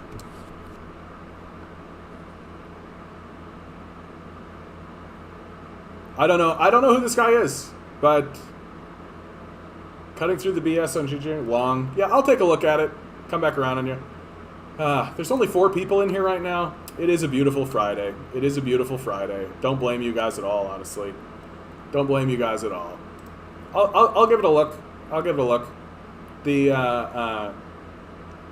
My position really is, if you're going to start using, like, it's so difficult to find actual sources, because a lot of the sources that you get are just sort of like opinion pieces, and then when you actually get at the source, you find out that it's just the CIA again, right? And you're like, oh. So I'll be interested in seeing that, and I'll give that a look and see what I think. If it's any good, I'll show any of the pieces. But I at this stage in the game, I'm like, chances are good that it's just going to be using more CIA nonsense, right? Or like the clever thing they do where they'll use a source that seems reputable, right? But within the source, it'll actually just be a bunch of CIA shit. Like there was a university that did a research project that a lot of people use as a source, but when you actually go through the research project, it's basically just CIA shit. You're just like, yeah, that's not. And like, again, like, I don't understand why you're funding a research project and you're not just sending someone to the region, right? Like, researchers in Italy, I have this document. To me, this is the document, right? Like, this Italy releases research report on Xinjiang issues. So they literally went to the region. They went and spoke to people, right? A bunch of Italians went to China, went to the region, took a look around, talked to people, and they just came out with like, no, there's no genocide here. And like, what benefit does Italy have to say this? Like, this whole narrative of like, oh, they're just saying that because for economic trade reasons. And it's like, okay, but Italy's not connected to the Belt and Road Initiative. It has no strong political alliances with China, right? I think 100% that it's just some Italians who are like, fuck these Americans. And they just like went to the region, talked to a bunch of people, and like, there's no genocide here. And to me, like, this has become like, until the UN actually releases a report, this is the document. Well, if he considers himself a leftist, yeah, I'll give a watch. I'll give a watch. I just don't want to do another debunk video about Uyghur stuff, right? No, I don't. Yeah, it doesn't matter to me if he's a Marxist-Leninist. Yeah, I don't really mind. Like, at this stage in the game, I'm just happy people are allowing the Marxist-Leninists in the conversation at all, right? Like, it seems, for the most part, that the whole, especially amongst people under the age of 40, the whole like, oh, he's a commie, it just doesn't work anymore, right? Sure, there's like a small contingent on the far right that are still like that, but I think most everybody else is like, well, let's listen to what the Marxist has to say. Maybe he's got something interesting to say. I don't necessarily need to agree with it, but that's fine. Which I think that's a healthy place to be, right? That's a healthy place to be. So I look forward to it. I'll put it on this evening. Give it a watch. Give it a listen. I'm hypercritical of this kind of stuff, and the second I see any kind of smattering of and already I can kind of tell by this. What has he got? He's got Max Blumenthal with a piece of corn in his head, Ben Norton with a piece of poop. Not a great look. I think that Max Blumenthal and Ben Norton are actually really, really astute and really quite clever from the gray zone. I feel like if you are presenting yourself as anti-them, it's a bit like, okay, like these guys are pretty firm, like, journalists. So, like, anytime I've ever seen anybody throw shade towards Max Blumenthal or Ben Norton, it's made them look stupid. Like, that's always, like, not them, Max Blumenthal, Ben Norton, but the person throwing shade. Because, like, I just think they base what they say in facts, and they want to be speaking from a position of facts. Which is odd to me. Like, I don't understand. Like, what do you not like about them? So I'm probably going to give that a read, or that a look, and this a look. Because, like, Anytime I've seen anybody go up against the gray zone, they've walked away looking way worse in my view. Like, I'm not saying that the gray zone is unimpeachable. Like, I'm not saying that they're like, gods and that you should 100%. But like, if they say something, it's rooted in fact, right? Like, until somebody could and so many times people will just say of the gray zone, like, oh, it's just there's misinformation, and I'm like, okay, where? And they just can't do it. Again, I'll give it a look, bud. I'll give it a look. Here, I'll put it over here. This is my look at it later category, and I'll come back. I'll come back with it. Because, yeah, like an hour, 20 minutes, that's pretty long. Like, that's pretty long. I hope he doesn't just, like, show rooftops the way.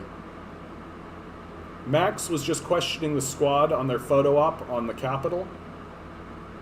Yeah. Here's Chris Hedges talking about AOC, right? But, please, I think what you're saying is if they don't do it, we got to do it. I don't look at AOC as an enemy. She's been bought. I mean, she's... Well, what do you mean by that? What do you mean when you say that? Well, I think her heart is probably in the right place. I don't know her. I never met her. But I don't look at her as an enemy the way I look at, Tom Cotton or somebody, or Mitch McConnell is just, two of the most venal human beings who ever walked the planet, along with Trump and Stephen Miller, who looks like something out of a Bela Lugosi film. But I think we have to be clear in terms of our understanding of how power works, that these people have been emasculated, and they've shown it. They have decided that their political career is more important than confronting the monolith, and so they're not going to confront it. Do you really think that's what's going on with people like... Yeah, Pelosi... These are, forget the public face. And I mean, I work for the New York Times, so I got a good look at what the inside of the machinery looks like. And these people are really vicious, vindictive figures who will destroy you if you cross them. And AOC and everyone's figured that out. So when someone like AOC says, I would rather be a one-term congressperson, this is what she's saying when she's running. I would rather be a one-term congressperson than to forsake my values. I understand over time, even someone like Biden who, wasn't, in the grand scheme of Congress, didn't come from an affluent family, political family or anything like that. Once you're in there for 30, 40 years, yeah, you're invested. That's how you make your money. But someone like AOC, you're brand new. I, as much as I'm characterized as like being antagonistic to her, I'd be willing to give her a lot more benefit of the doubt than most, because she hasn't invested as much as a lot of other people in playing this game and staying in Congress. So that's part of why it's so confusing and frustrating when people like her, who just a year or two ago were saying, hey, I'd rather be a one-term congressperson than forsake my values. Why aren't we, it's ridiculous that Democrats haven't ever forced a vote on Medicare for all. Like, she's literally just said those things within the past 24 months. Is now not choosing to leverage her power. You guys are saying interesting stuff. I like a lot of Max's stuff. I think he puts up with too much of Dora's ranting. Max is in a tough position there, right? Because Max doesn't get well platformed. Like, that's his problem. Is that he there aren't a lot of places that he gets to go in the first place. And also, it is Jimmy Dore's show, right? It is Jimmy Dore's show. And so if Jimmy Dore wants to take over and rant and do a bunch of stuff, it is his show. And, like, good for Jimmy Dore to platform Max Blumenthal, if you ask me. Like, I recently saw somebody try to do, like, kind of a hit piece smear on Jimmy Dore.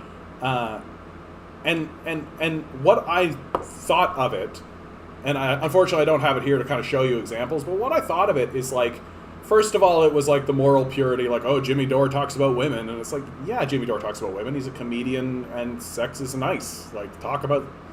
Oh no, men like women. Oh no. Like, oh, I hate to I don't mean to be offensive or anything, guys, but did you know that men like women and they like talking about women, and they like it's a big thing that especially comedians talk about? Okay, big offensive. But when Jimmy Dore is also one of these figures that roots what he says in facts, right? But he is fascinating as a figure to me, because he comes, so that means because he roots everything he says in facts, that means he gets a seat at the table.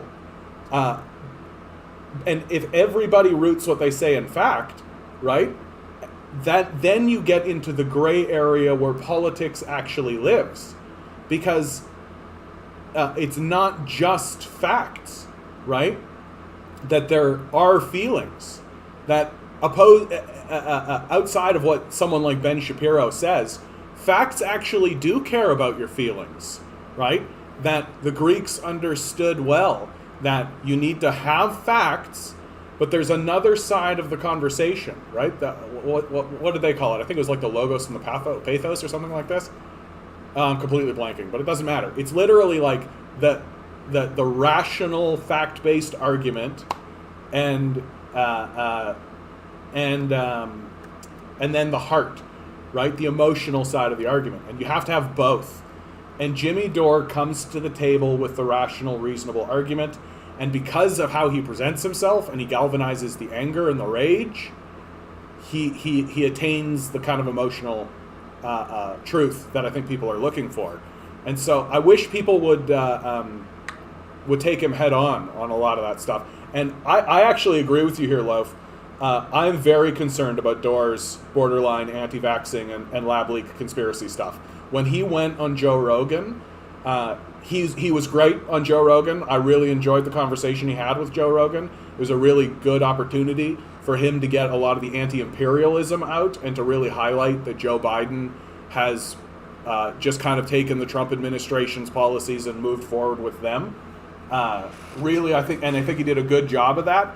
But Joe Rogan, of course, takes the kind of anti-vax conversation that they had in the lab leak conspiracy, and that's the clip that Joe Rogan used to promote that conversation. And so I am a bit concerned about how Jimmy Dore seems willing. Like he tells a story about how he got a vax himself, and then it made him sick, and oh man, I felt so weird, and like he's totally willing to buy in and talk to people about how the vax sort of works and all that. And then the lab leak conspiracy for sure. He's so willing to move forward with that speculation, and that's all it is. It's speculation. You want to talk about not rooting what you're saying in fact? That's where I think you really do get to critique Dore. To be like, hey, this is just speculation. Like, you are just speculating. I've forgiven him for the Boogaloo Boy thing. I think he did that in good faith. And I think he knew he was going to take heat. I think he took heat. I didn't mind that conversation. And I feel like it's important to have those conversations. I think if Jimmy Dore hadn't have had that conversation with the Boogaloo Boys, I would have known nothing about the Boogaloo Boys. And why shouldn't we talk to these guys? That's kind of where I'm at. Like, isn't the point of doing investigative journalism to go and talk to people who aren't being talked to? I don't buy into this narrative that says, like, oh, he's platforming a fascist or he's platforming, like, I don't buy into that at all, right? Like, I do agree that, like, if there is a movement or an organization or a person that has popularity or is involved in the society, you should talk to them. And I don't see that as he's not supporting them. It's not a vouch for support. And I actually do think that, like, this narrative that says, oh, you shouldn't platform these guys is actually quite dangerous, right? It's actually quite dangerous. Crouching, yeah, I don't care for Dore. An echo chamber for the right. Interestingly, I don't know how to peg Dore. I don't see him as a right winger. Like, he's against Trump. He's against all those guys. Like, he just is who he is, right? Like, he is who he is. In his conversation with the Boogaloo, no pushback, no digging to reveal where the problems actually are. Yeah, I think that's a fair thing to say, that it wasn't necessarily like a fully investigative interview.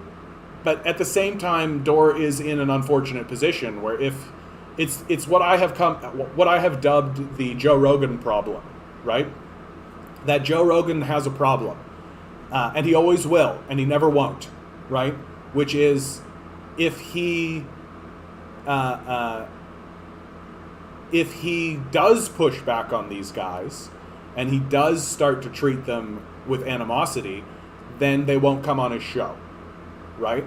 And it is a business first, right? It is a business first. That this is fundamentally the Joe Rogan problem.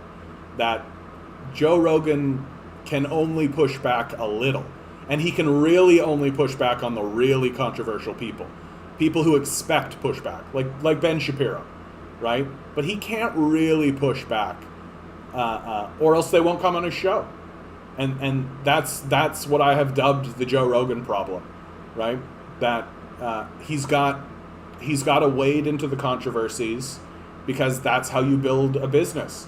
And unfortunately, what happens with a lot of these YouTube personalities is that the business comes before the movement, right? That it does need to be a business. What is an M4A march? I don't know what M4A is. Only left in name. Well, but this is fine. I don't mind having a respectful disagreement about, because the thing that I think that's important to remember about Jimmy Dore, right, is that Jimmy Dore does do good work, right? He platforms really good people who don't get platformed otherwise, right? He definitely is coming from a place of compassion and empathy. Like, he's definitely coming from a place of compassion and empathy. Yeah, he supports Medicare for all, for example. He's against these wars, for example, right? Like, he's obviously coming from a place of deep concern and compassion for his fellow citizen. And at this stage in the game, I think that's enough, don't you? Like, don't you think that that's enough? Like, you have literal fascists in the discourse. You've got guys like Ben Shapiro and his ilk, and these guys from the Daily Beast and the Daily Mail, right? And these guys are actually in the conversation and expected to be taken seriously, right? So at this stage in the game, I think that we should not reject somebody. Like, if you don't like Jimmy Dore because you don't like loudmouth dudes who are just like, oh man, what's going on with the world? Fuck all this kind of shit. I can't believe it, the government again. Like, if you don't like him because of that, yeah, okay. And Jimmy Dore would be the first person to tell you. Jimmy Dore, can I tell you, this is why I think I come to the defense of Jimmy Dore more than anything.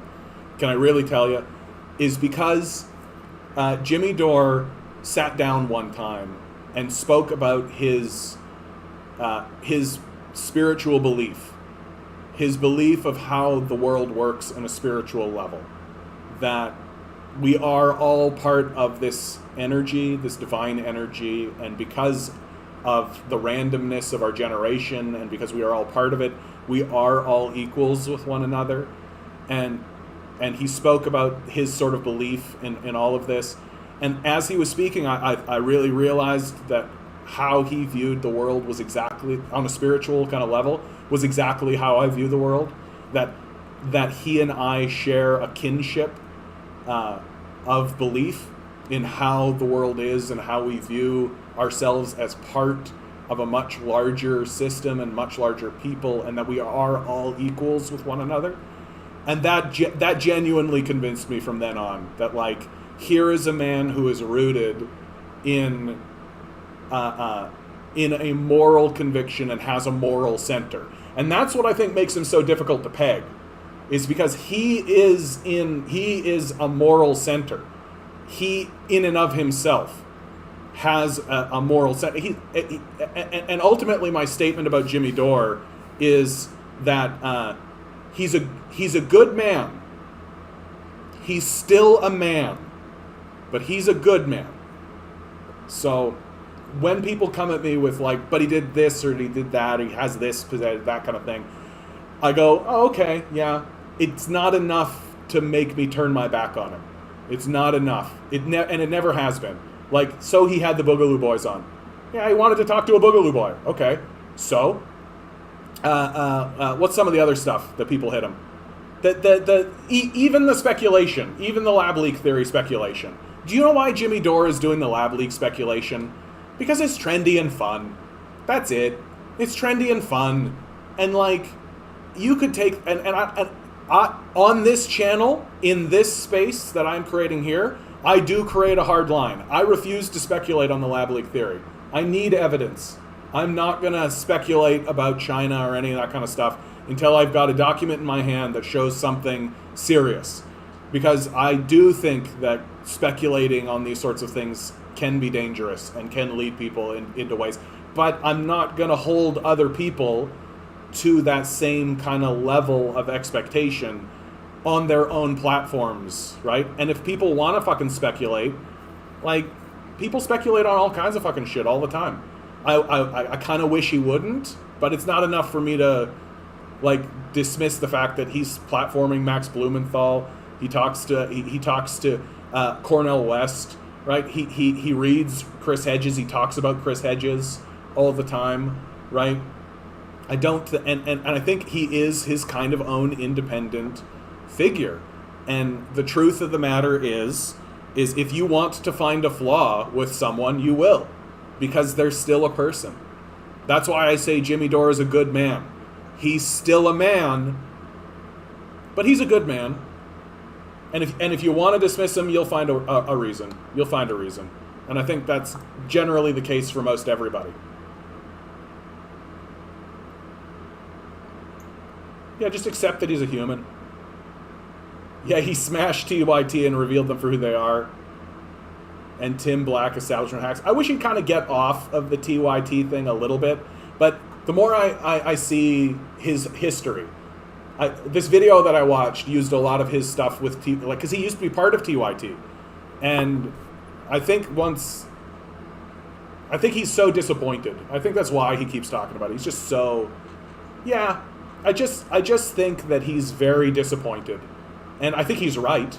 I think he's absolutely right. He's got them pegged that they took the money and changed their tune, right? I think that's what they did. They took the money and they changed their tune. And I just think he's so disappointed. I'd be disappointed. I'd be so disappointed.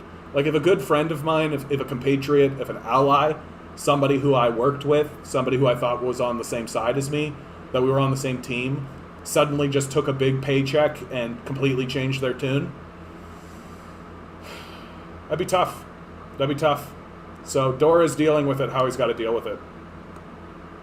So the Republican Party is selling T-shirts that say Mo Ron on it to make fun of Nancy Pelosi calling McCarthy Republicans would wear masks.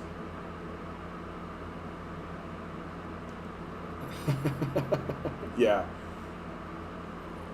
Oh, the stone throwing that between the Republicans and the Democrats is just theatrics, really. Like, they're teammates. They work together.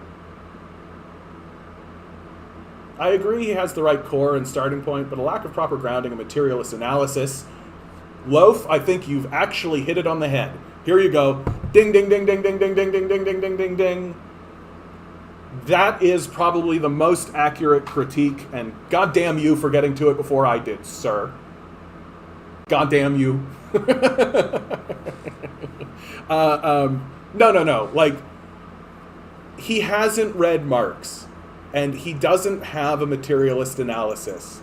He doesn't really have a good analysis or a grounded analysis of capitalism itself. And I think that is probably the most accurate critique of Jimmy Dore that you could make. That if you wanted to really point out where his actual weakness is as a commentator, it is that he doesn't really know how the capitalist model really works. And can you imagine someone like Jimmy Dore reading Karl Marx and actually, like, absorbing that material and then talking that way? Right? He glances off of it sometimes because he has read Chomsky and he has read Hedges, right? And he's definitely absorbed some of Cornel West's stuff, but there's this whole body of work that he's never interacted with and he's never really absorbed. And I think you're right that because of that, it can take you into weird and bad places. Yeah, that's a pretty fair analysis. But and that said, Dore never presents himself as being an expert. He calls himself a Jagoff Knight nightclub comedian, like a pothead jagoff nightclub comedian, that like 30 years ago, no one would take him seriously as a political analysis. Fuck, 30 years ago, 10 years ago. Like 10 years ago, no one would have taken Jimmy Dore serious as a political analysis, as a political commentator or any of that, right? Because he's a fucking pothead jagoff nightclub comedian. No, like imagine, like nobody, like the only reason he's got this platform and the only reason he's able to do the game that he does is because the political system in America has collapsed. That's it. That Jimmy Dore is just like this light that's flashing, right? And people are going towards the light. That's it. That's it. And so I don't think expecting him to have that grounded Marxist background, I think, is a tad much. Here's the message that we should be sending out. Clip this and send this to the Jimmy Dore people.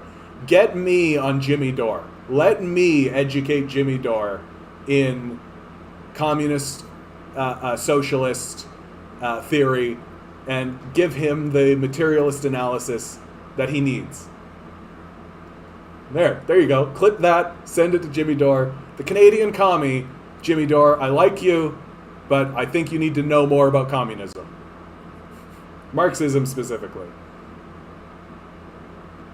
Yeah, exactly. I need to see something more empirical about the lab leak, not just anecdotal. Yeah, it's just speculation, dude. It's literally just saying, like, well, it could have happened. Like, that's it. And even the people who are speculating are like, okay, we're not saying that this is what happened. We're not saying that this is what happened. But it could have happened. And because it could have happened, what would be the way in which it would have happened? Well, that's literally what they're doing. Like, it's just, let's let our brains percolate on the theoretical possibilities. Isn't it fun and interesting and exciting to think about?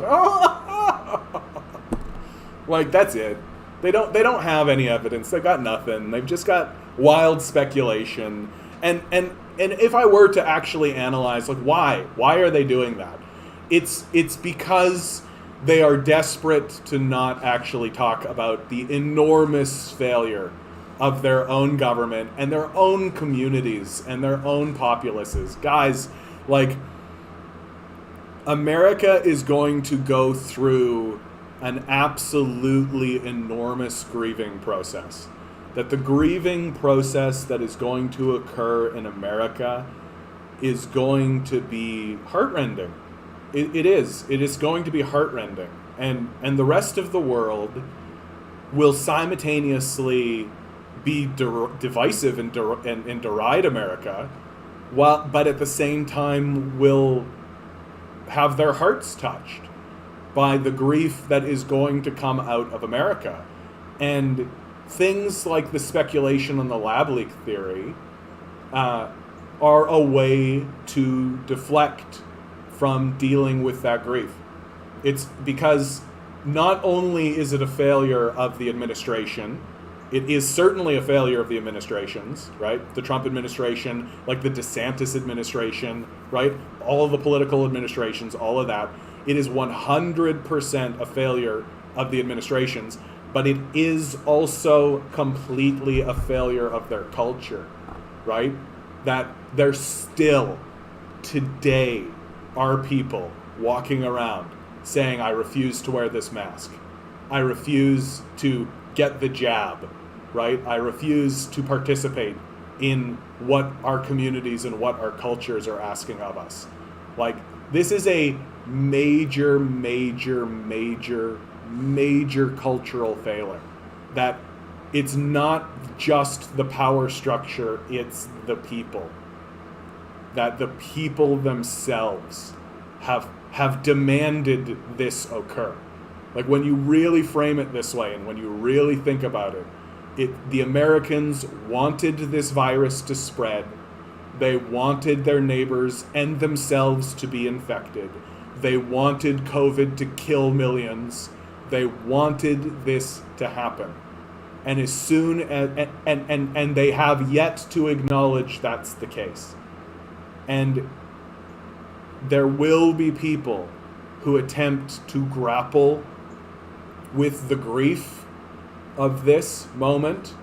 I think I myself am part of that, and I'll definitely highlight people as I see them dealing with the grief of the loss, of the tragedy of this, of the realization that everything they had been told up until this point was obviously a lie. And I don't mean like factual things about like the COVID this or masks that or any of that kind of technical stuff. I'm talking about like the individualism, the rugged individuality, that if you work hard, then you will attain this, and if people haven't attained it, then that means they just haven't worked hard enough. Like all of the cultural myths and all of those lies were brought out and completely smashed down to the ground because of COVID. And it's the people who are still standing there insisting that these cultural lies were true that are being sheathed down and being scythed down. Death is literally walking by and just carving these people down to the earth. And the people who are moving forward are the ones that understand that, no, we need systems in place and we need to build communities and we need to come together. And then to realize that none of that is going to be supported by any of these administrations, and that you actually genuinely do need to create a political movement and fight so that people can have access to bare necessities. There's going to be an enormous amount of grief. An enormous amount of grief that's going to come out of this. Like, we're talking about the blues, like these grassroots hard, like it's like the song I play, 16 tons, right? Like 16 tons, and people, we're going to see a shift in American culture towards this, where the blues and bluegrass, all of that is going to make a big comeback. People are going to pour their grief into their art and into their music and into the environment, and because Americans are they're trying so hard to ignore that grief right now that they're willing to speculate on stupid lab leak theories and shit like this, all while the experts are all going like, I mean, it's technically possible, but very unlikely. Tulsi Gabbard thing was so stupid. They battled him for supporting her after she revealed Kamala. Yeah, that's what that came down to. That Tulsi went after Kamala and took her down a peg, and probably torched her presidential ambitions. Right? That I think that they wanted Kamala as the president, but Tulsi came along and just burned her down, and people still come at me and say like, oh, his support for Tulsi was bad, and I'm like, how? Like, their position was like, oh, he wasn't supporting Medicare for all, and Tulsi wasn't big on Medicare for all. It's like, yeah, but Tulsi was against the wars, right? And so Dore picked a position. Yeah, the only answer is giving people money through it at UBI. It has to happen. It makes the most amount of sense to me. Yeah, we could easily do this within our $8 trillion economy. Yeah, like the basic income is costed at $100 billion. The economy is $8 trillion. We can absolutely do it. Like, story over. And in fact, like, when you say it like that, you realize how affordable it is, right? $100 billion. Okay. So that's like 1% of the economy, right? Like 1% of the economy to ensure that everyone has food and shelter and is housed, like, seems like a win for everybody. Like, even the people who are paying the taxes on that, seems like a big win. I don't understand why you want to live in a society that's filled with homeless people.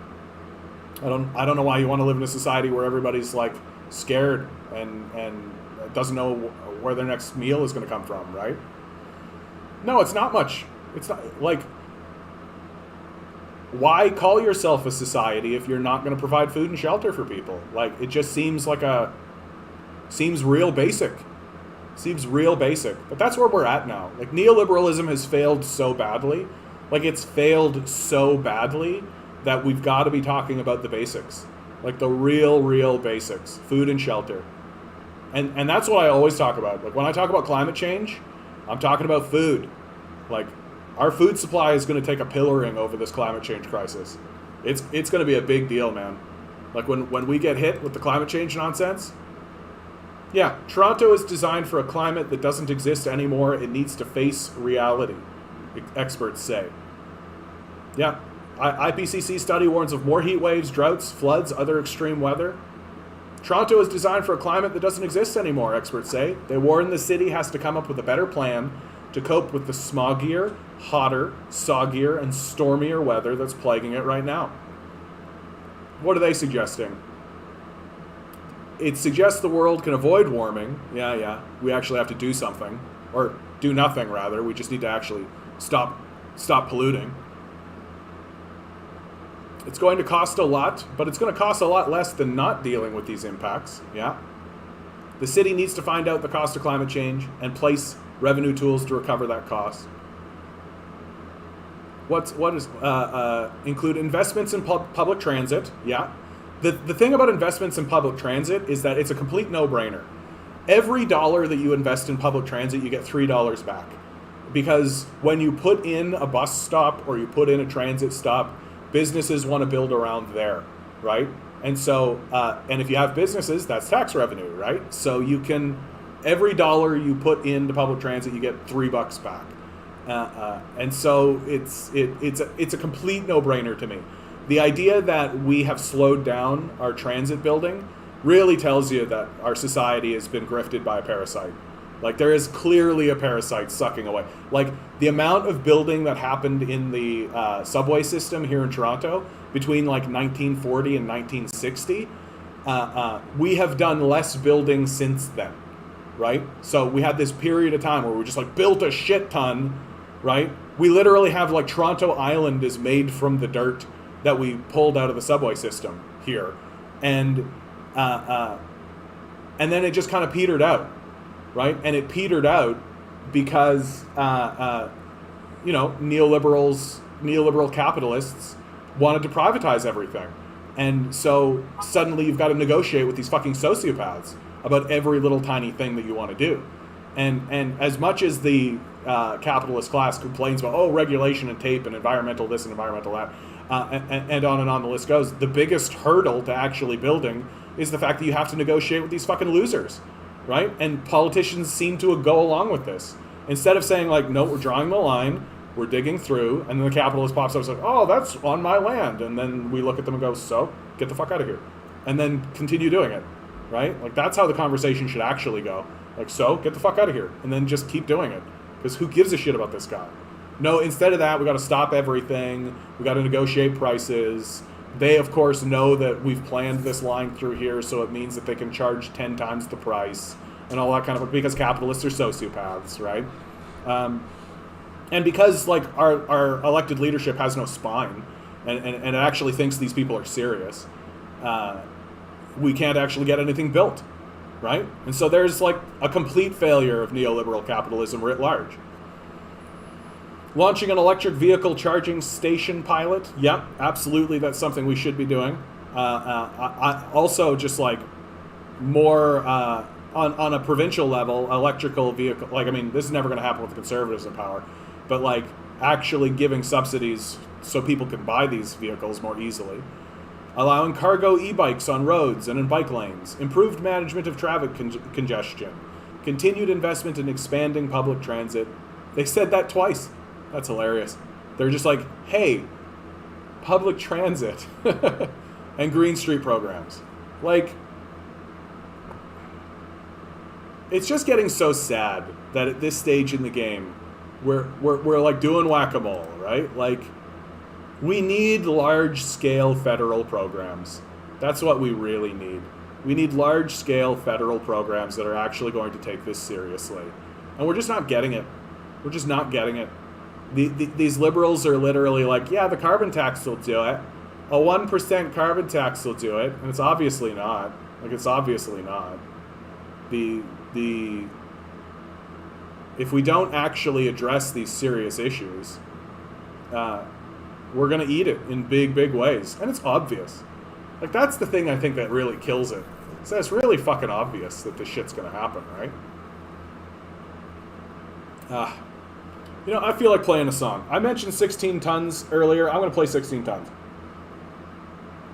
I'm going to play 16 Tons. Oh, I'm in the mood. I'm in the mood to play some music. I'm in the mood.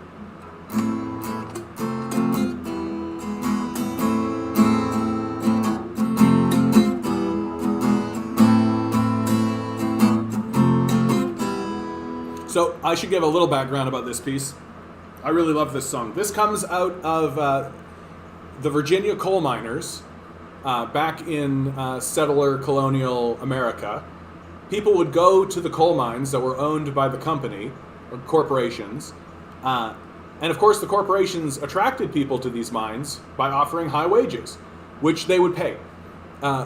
What they didn't tell the people who were migrating to these regions was that while the pay is high, the company also owns all of the housing, and the company also owns the general store. And so the prices that they set overwhelmed the amount of wages that they were paying. And so for people to stay in the region, they would actually have to take on debt because the wages they were paid didn't cover housing and didn't cover food.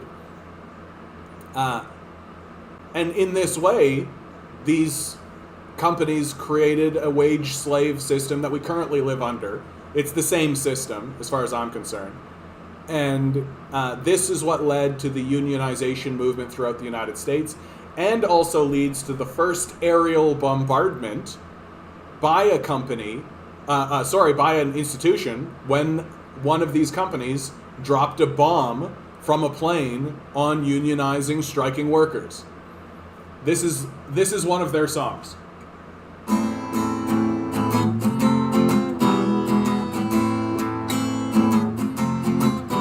Some people say a man is made out of mud. Poor man's made of muscle and blood and skin and bone, and a mind that's weak and a back that's strong. You load 16 tons, what do you get?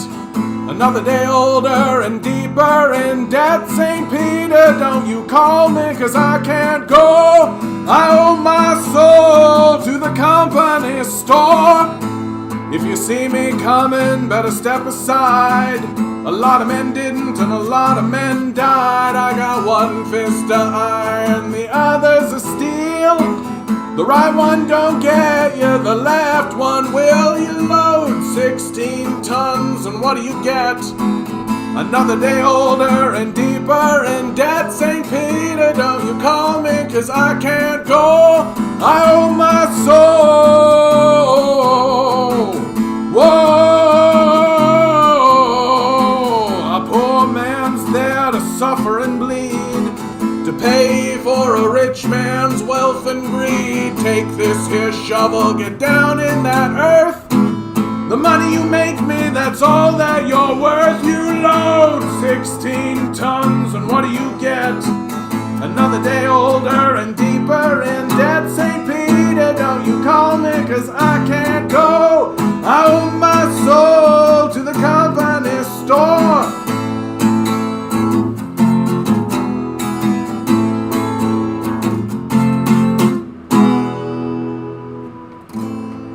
Yeah, 16 Tons is a great one.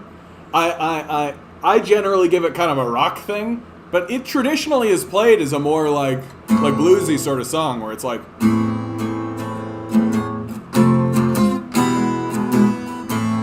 then people will be like, you load 16 tons, and what do you get?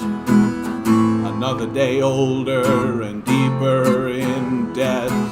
St. Peter, don't you call me, 'cause I can't go. I owe my soul to the company store. So it takes on a little bit more of a leisurely sort of a feel. And then, of course, white culture came along and absconded it. and then turned it into kind of like a crooner song. You load 16 tons, and what do you get? Ba-da-ba-da-ba, another day older and deeper in debt. That kind of thing. And I'm trying to reclaim it and take it back down to the ground. Because it's sort of bullshit where it's ended up. Oh, thanks for recommending Cotton is King. Yeah, Cotton is King, absolutely brilliant book. If you don't know, Cotton is King is a collection of essays written by the pro-slavery movement on the lead up to and during the Civil War. And it's full of, like, all of the classic arguments that you expect, like God wants black people to be slaves. Black people are inferior, obviously. And then the economic ones, right? I hope you zipped along on some of those economic ones, bud. If you're listening to the audiobook, it's like, I suspect some of that might be a bit tedious. Listening to well, a slave can pick 5,000 bushels of cotton, and that creates 7 bricks of cotton, which is sold on the European market for 7 pence a litre. Now, like a little bit like, okay. Like, it'd be like listening through the book of Numbers for the Bible. It's just like, I don't think I need to listen to, like, and Shemron begat Thethrok. He lived to the age of 5,022. Hey, Victoria, how you doing? Is that the song from the opening scene of Joe versus the Volcano? Watched that recently, classic film. Is it? That's funny. Why would they use 16 Tons as the opening song for Joe versus the Volcano? It is a classic film. Good to see you, Victoria. I don't know if I've ever seen you in here. Good to see you. Glad to see you. No, no. I think everybody should go through Cotton is King. And the reason why Cotton is King is an important book for everyone to go through, and audiobook is great, is because you can recognize a lot of the arguments that are used in Cotton is King in today's narratives. That the way people talk about workers today might as well be pulled right out of the pages of Cotton is King. And the perspectives of these people and the way that they're talking. And so many of them are talking as if it's like, whoa, this is just common sense sort of stuff, right? This is just common sense. But you read Cotton is King and you're like, yeah, these guys thought that slavery was common sense stuff too. That, like, it was normal to enslave black people.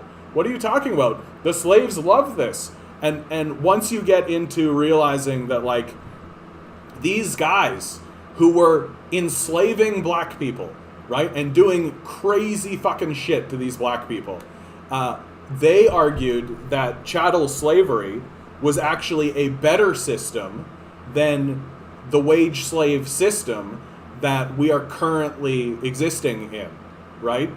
That the current model, they said, was inferior to chattel slavery because the slaves in this model are told to go find their own food and their own shelter. And if there's no work, chattel slavers are expected to still pay for their slaves. They're expected to actually pay for the food and shelter of the slave, even if there's no productive work to be done. Whereas the wage slavers can just lay people off, and make them and then those people have to go find food and shelter for themselves, even if there's no work. And so the chattel slaves argued that that the chattel slavery system was a superior moral system. And Abraham Lincoln actually ran on the abolition of wage slavery, which he could never actually get done because, the war. Hey, Robin, really good to see you. Robin, I've been meaning to play... I already played this song once on the stream. I'm going to play it for you. Because I think about you, Robin, and I worry about you. I want you to hear this song, okay? I made this song up last weekend. I think it's the most powerful weapon I've ever made against the capitalist death cult. And you're going to see why pretty quickly.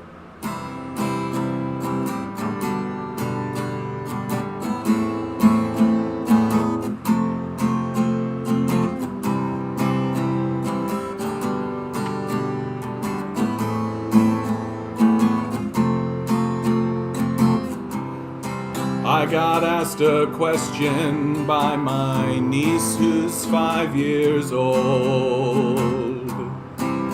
What's the world gonna be like when I'm grown? I looked up at the crimson smoky sky. I thought, what's the harm in telling one more lie?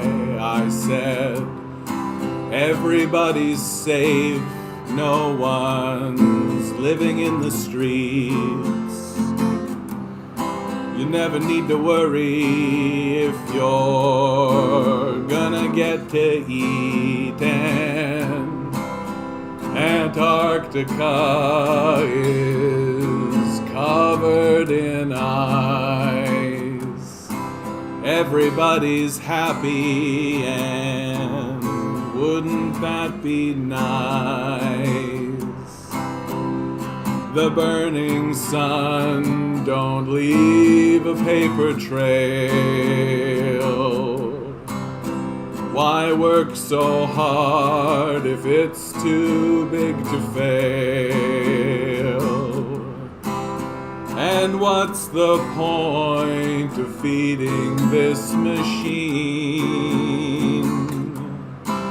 if it won't make the world in our dreams where everybody's safe, no one's living in the streets?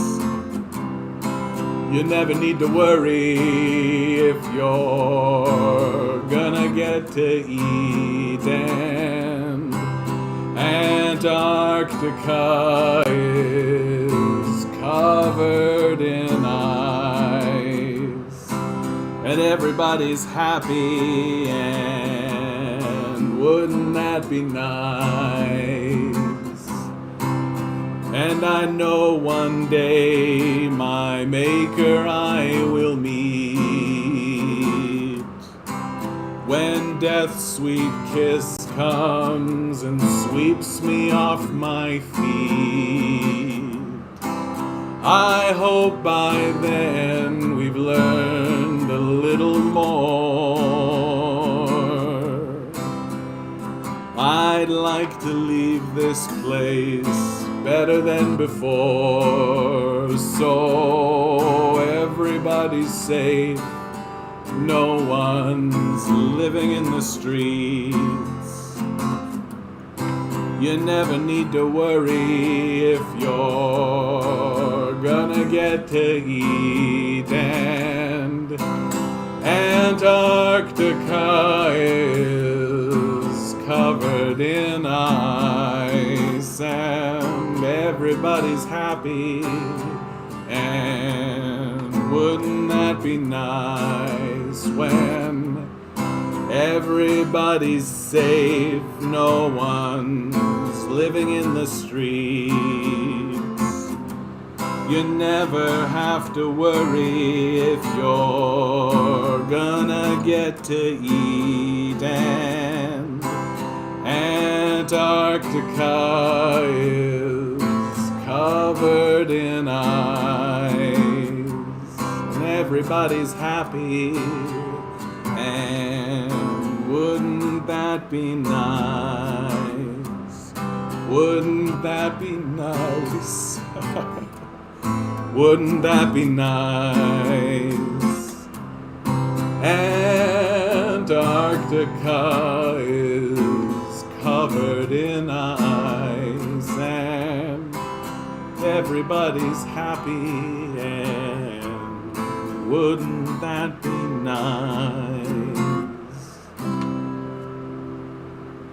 Oh, thank you, Crouching. That's so kind of you to say. That's so kind. I know you heard that earlier, but thanks so much for letting me play that one again. As I knew that I needed to play that one for Robin right now. And I believe that we can do this. I believe that the vision that this song articulates, I believe that the vision that this song articulates can happen. I believe it can.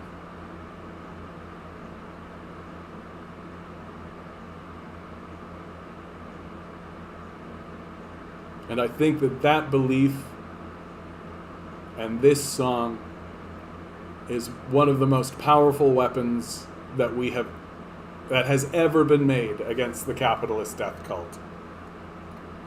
That a lot of my music has been filled with rage and angst and sadness, and that's all great. But that song's the fucking Care Bear stare. That song's the fucking Care Bear stare. Fucking No Heart can't take that shit. He's got no response to it. All he can do is run. That shit's the Care Bear stare. It was a gift that was given to me by the world, and I'm going to give it to everybody else.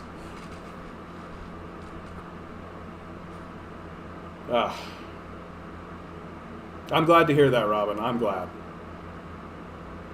Well, the thing I love about that song more than anything is that it acknowledges where we are, and it hopes for something better. That's what I like about the most. Okay. It also just feels good to play. Like, playing the song feels good. Like, none of the other songs that I play feel good. Right? Oh, who was it in here that was talking to me about industrial farming? I think that might have been Aga. They were talking about... so the global charity World Animal Protection commissioned a public opinion poll to find out where Canadians stand on issues related to our food system, including animal welfare, the environmental impacts of industrial farming agriculture, and the overuse of antibiotics. An Ecos Research online survey of 2,000 Canadians conducted last month showed that Canadians have many concerns about the harmful effects on industrial animal agriculture.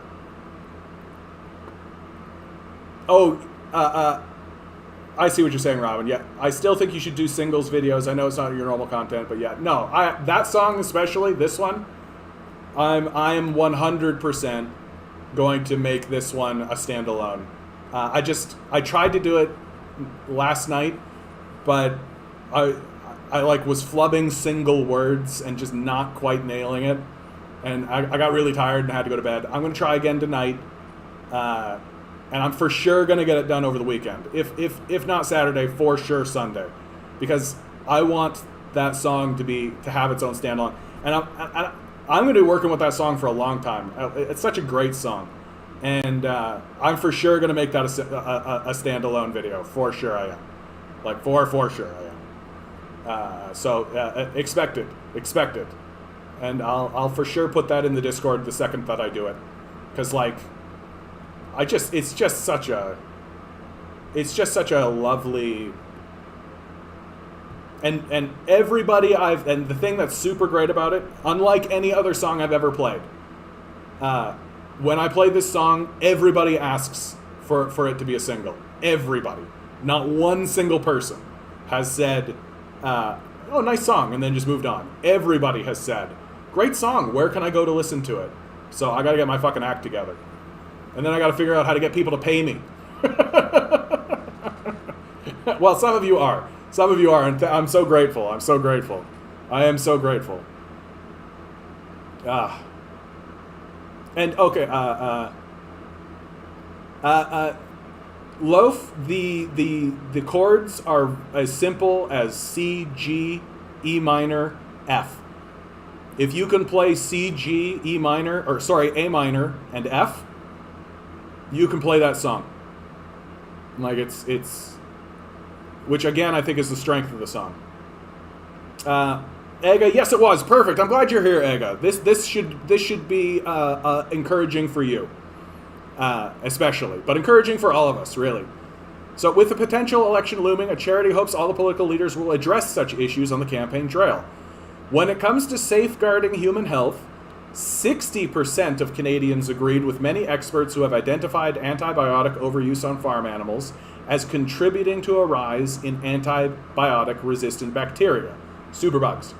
Superbugs make it harder for humans to respond to treatment from antibiotics.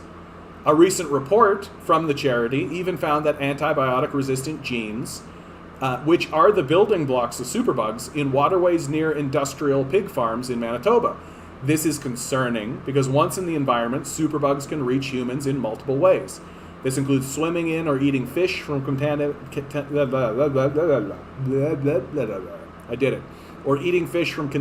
waterways. Superbugs can even be transmitted through eating crops that have been watered with contaminated sources. Oh, goodness. The routine overuse of antibiotics in animal agriculture is also recognized by the World Health Organization and the United Nations as a significant contributor in the emergence of superbugs. Currently, 700,000 people die each year from untreatable infections. The number is estimated to grow 10 million by 2050 if action isn't taken to stop antibiotic overuse. The online survey showed 60% of Canadians support phasing out of the prophylactic use of antibiotics in industrial farming. The strongest support for this came from women and BC residents. And then it goes on and gets more specific. But the thing that I think is always good about these kinds of stories, because oftentimes I feel like we can be speaking from a position where we feel like we are in the minority, right? And while this isn't like the overwhelming supermajority, like something like taxing the wealthy and no tax cuts, or sorry, no social services cuts is in this federal election, 92% for God's sakes, 60% is still very healthy. That's a very healthy number. So you can feel absolutely. Yeah. There you go. Doink. There you go. Happy to do it because like, and this is coming from Markets Insider, right? Which is you'll find that the most reliable sources are business sources because business magazines cannot lie. Like, they cannot lie. So I always read like Business Insider and all these guys because they have founded like a coded language to start to talk about some of the more dingy aspects of what they do. The slavery, for example, right? So they found like a coded way to talk about that and still feel good about themselves. But they're not lying. So once you decode them, you can really tell what they're saying. And they're being very straightforward about a lot of things. So I generally trust places like Business Insider, Financial Post, those sorts of places. Because, while they're coding what they're saying, so they're not outright saying, like, there was 100,000 slaves over here. Once you understand that. I don't know anything about the indie music industry, but I do know Bandcamp lets you set your own prices for tracks and stuff. Maybe start there. I'll put it up on YouTube. Try to galvanize. I know exactly what'll happen if I put it up on YouTube. I'm going to get a big influx of liberals, right? And then once people realize that I'm not a fucking liberal, but I should put it up on alternative sites, for sure. Bandcamp. Anyway. Yeah, they are very mask off. Well, that's the thing. Like, businesses can't lie. Like, the business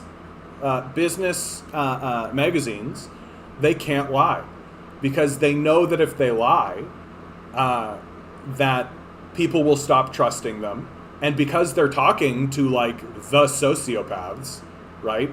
Once the sociopaths are convinced that this magazine is untrustworthy, they'll just drop it. And they'll drop it. And so they can't lie. They've got to report on it, and they got to tell the truth. And so they're always mask off. Like, always. And they always have been. Like, this is the thing that's so surprising to me.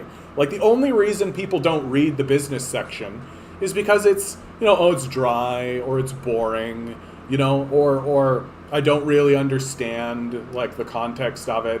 And all of those sort of things are actually done on purpose. They don't necessarily want you to be reading the business press, right? But if you do, you realize pretty quickly, like, they're very upfront about lots of stuff. Like, they're very upfront. They've always been mask off. Like, it's pretty funny. Exactly. They just want the data so they can do their calculus, right? They just want the news. right? They just want to know what the news is. And so, like, this kind of news that's saying 60% of Canadians agreed that many experts have identified antibiotic overuse. So if you're a business person, right, well, you're going to be like, okay, if I am going to move forward with this kind of stuff, I've got to understand that it's unpopular, right? Like that's what, if I was like the business owner that was actually using these antibiotics, I wouldn't be saying like, oh man, I got to stop. I would be saying, okay, well, as I push forward, I've got to do so with the understanding that it's going to be unpopular. Have I ever read The Market as God by Harvey Cox? I've not. I am on board with that theory, though, because I think I don't think the market is God. I think money is. That's their God. The Market as God, Harvey Cox. Gax. Also, let's be very, very clear about something. Having the last name Cox is hilarious. Just, I'm not going to comment on anything further than that. I'm just going to say it's hilarious to have the last name Cox. Maybe I can find an audiobook on this one. All right, I'll look at that. Put it over here. Awesome. Oh yeah, recommended by Richard Wolff. Perfect. Yeah, anytime like Chris Hedges or Wolff recommends something, I definitely have fallen behind on my reading in regards to what Hedges recommends. Ooh, excuse me. Because I know everything he recommends is going to be a big depression trigger for me. I know for a fact.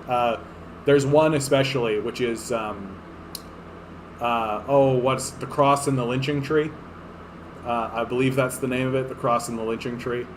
That I know for a fact is gonna put me out. I'm gonna read it and it's just gonna. It was like There Will Be Blood. Like, I knew that movie. The second I saw the trailers for that movie, I knew that it was gonna put me out. I was gonna be like laid out by that film, and I was right. It wasn't as bad as I thought it was gonna be. Like, I thought it was gonna put me out for about a week, but it only put me out for about 2 days. So that was good. But this, anytime Chris Hedges recommends anything, I'm just like, I should read it. I should. But the Cross and the Lynching Tree, I'm pretty sure is going to put me out. That one could put me out for a few weeks, because it touches on my Christian upbringing as well. And it's like I can tell when he describes it and when he's talking about it, I'm just like, this sounds like the perfect like Venn diagram of something that would just knock me on my ass, right? Just like Christian heritage, Christian language, which I always am very attracted to, and then capitalism, right? And then like race relations within America, just like this absolute perfect Venn diagram, and right in the middle of it is shit that will throw John into a depression. And for sure. I was really proud of myself. I got through all of Breaking Bad and didn't fall into a depression. I was very proud of myself. I had to like do it while playing a video game or something, but I did it. I made it through. And Breaking Bad, by the way, one of the great American art pieces. Like, if somebody were to say to me, John, like, what would you recommend as some excellent thing that came out of America? Breaking Bad. Probably the first thing I would recommend. Like, what a scathing critique of modern day capitalism, where they like tackle some enormous issues, the drug war, the healthcare system, the education system. It just encapsulated everything. It was just a perfect combination piece that absolutely skewered all of it, and in the end makes you like, the big question that they asked of me was, when do you turn on Walter White? When is Walter White truly a villain? And I don't know that I ever actually got there, you know? Like, I always kept seeing him as a victim in it all, you know? And And sure, he did bad things to people who I also liked and also saw as victims. But just because there's the biggest crab in the bucket doesn't mean I feel less sympathy for the big crab, you know? And like, and yeah, so it's an extremely successful piece, and I hope they leave it alone. You know, I hope they leave it alone. I keep hearing rumblings about another season and all that. I'm a bit like, I don't know. I feel like you did it, right? You did it. That like Walter White, in the end, is. I just don't think you could layer on another layer of it and make it better, you know? Like, unless he literally is in prison as a neo-Nazi, you know? I haven't seen the movie. People have really recommended it. I don't know. I kind of just want to live in a place where Jesse's story is happily ever after. Do you know what I mean? Jesse is just like happily ever after. He's gone off, driven away into the sunset, free, finally, after his literal enslavement, the murder of his love, right? That he's finally free, and he just rides off, and it's happily ever after for Jesse Pinkman. I do want to live there. I don't think I'm ready to see more tragedy for Jesse, because that's the only reason they'd make a movie, right? Is to kind of continue the tragedy of Jesse Pinkman. And I would prefer living in a place where Jesse is finally free. For now. Because in the end, you know, Jesse ends up being the true protagonist of that story. Like, while I say that Walter White, I still view him as a victim, I don't necessarily see him as a protagonist. In the same way that Jesse is truly the protagonist of that narrative. Oh yeah, it's 9. Look at that. Good night to you, Crouching. Good night to all of you. So glad that you all tuned in. I know it was a kind of a quiet one, this one, but that's okay. It's Friday, a beautiful Friday evening. I expected there to not be a lot of people in the chat today. You guys all remember, okay? You are all divine beings, living in divine energy. These billionaires are spending hundreds of billions of dollars to convince you something else is going on. Don't let them. You're beautiful. Good luck. We're going to need it.